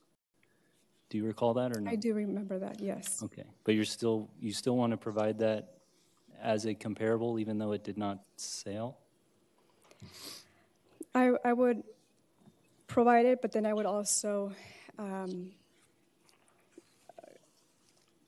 compare the other properties that you produced, which is 4875, 4300, and 4763.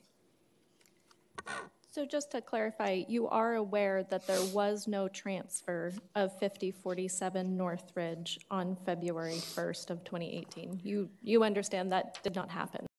I don't have any knowledge of it not happening. My understanding is that there was a sale. So I have not seen any documentation that there was no sale.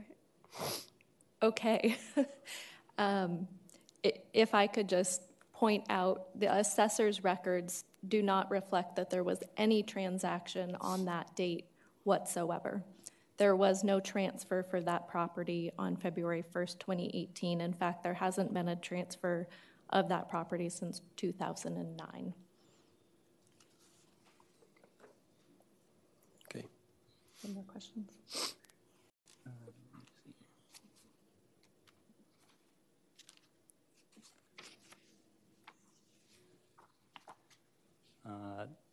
No more. Any questions from the board? You acted as your own contractor? Initially, we consulted with a general contractor, and it didn't work out, and we proceeded with being owner-builder. Okay. Do you know that under property tax rules that has to be included, the general cost of having a general contractor on a project, as part of the property tax rules that for equalization purposes that has to be included? I came across some information related to that, yes. And yeah. Okay. Do you have an appraisal on the property at all? No, we don't. You have an appraisal, okay. If you were to sell your property, would you sell it for the 1.1 that you're suggesting it's worth, or would you sell it for 1.6 or maybe 1.8 like the assessor thinks it's worth? I do not know at the moment. Okay. Any other questions? I can't think of anything. I have none. No. Okay, time for closing arguments. I believe they go first. Yep. Okay, you can present your closing arguments first. Based on, we have the market value analysis and then we have the construction cost analysis. I believe that the construction cost analysis is most favorable to us, and would ask if the board could consider that number and assess our property at 1.190331 and 59 cents. Okay, thank you. All right, Assessor's Office.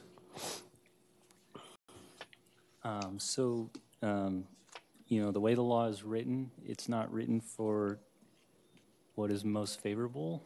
It is written based on the full value or the market value at the time of completion. If you look on my page 2, Revenue and Taxation Code Section 71 states this for new construction.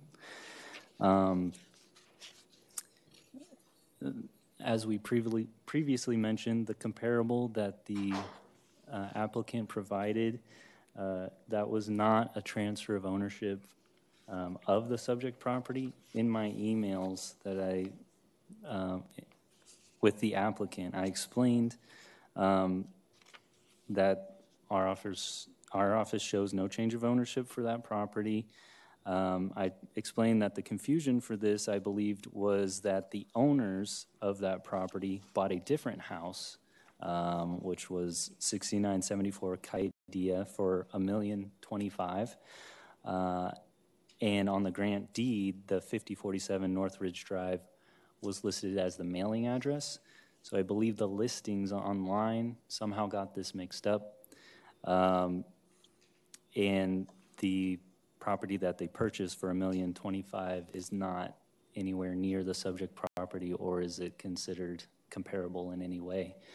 So that's the reason I didn't use that one, is because it actually didn't transfer ownership.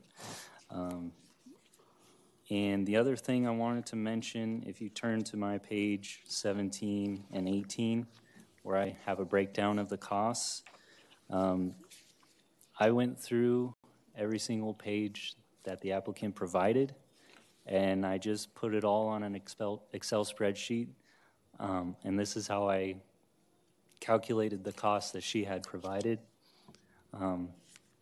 So if you go through her documentation, all these items should correspond to pages out of everything she's provided. So I didn't omit or include anything that she didn't have in her documents provided to us. So with that said, based on our cost guides, which include typical costs, we determined that the fair market value for the newly completed single-family residence was $1,121,000, and that the factored base year value of $1,643,532 falls at the very bottom of my range of comparables and should be enrolled as of January 1st, 2019. And that concludes my presentation. I would like to, may I respond? Yes. I did. It's typically not, it's past the time for you to respond, but if you want to make a quick comment, I guess we can allow it. I'm okay, thank you. Okay, thank you. We are going to take this behind closed doors, so we'll deliberate behind closed doors, and we'll have a decision for you this afternoon, and Brandon will inform you of our decision. Thank you. Okay, thank you very much.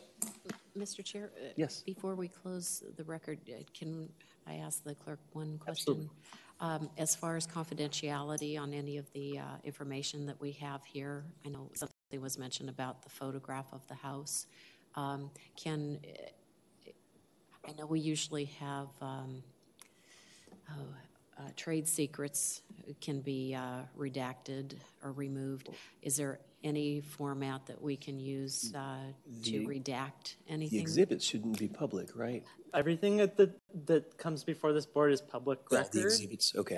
Every single thing, unless an affidavit to a trade secret is signed. I don't believe a photograph of the subject property can be considered a secret. I haven't run across anything mentioned. I defer to county council, but I don't think the definition of a trade secret. It would not. Right, and I'm not aware of any provision that would allow us to make this any part of this written record private. Okay. Okay. Okay. Are we all set? I think we're done for the day. We're adjourned.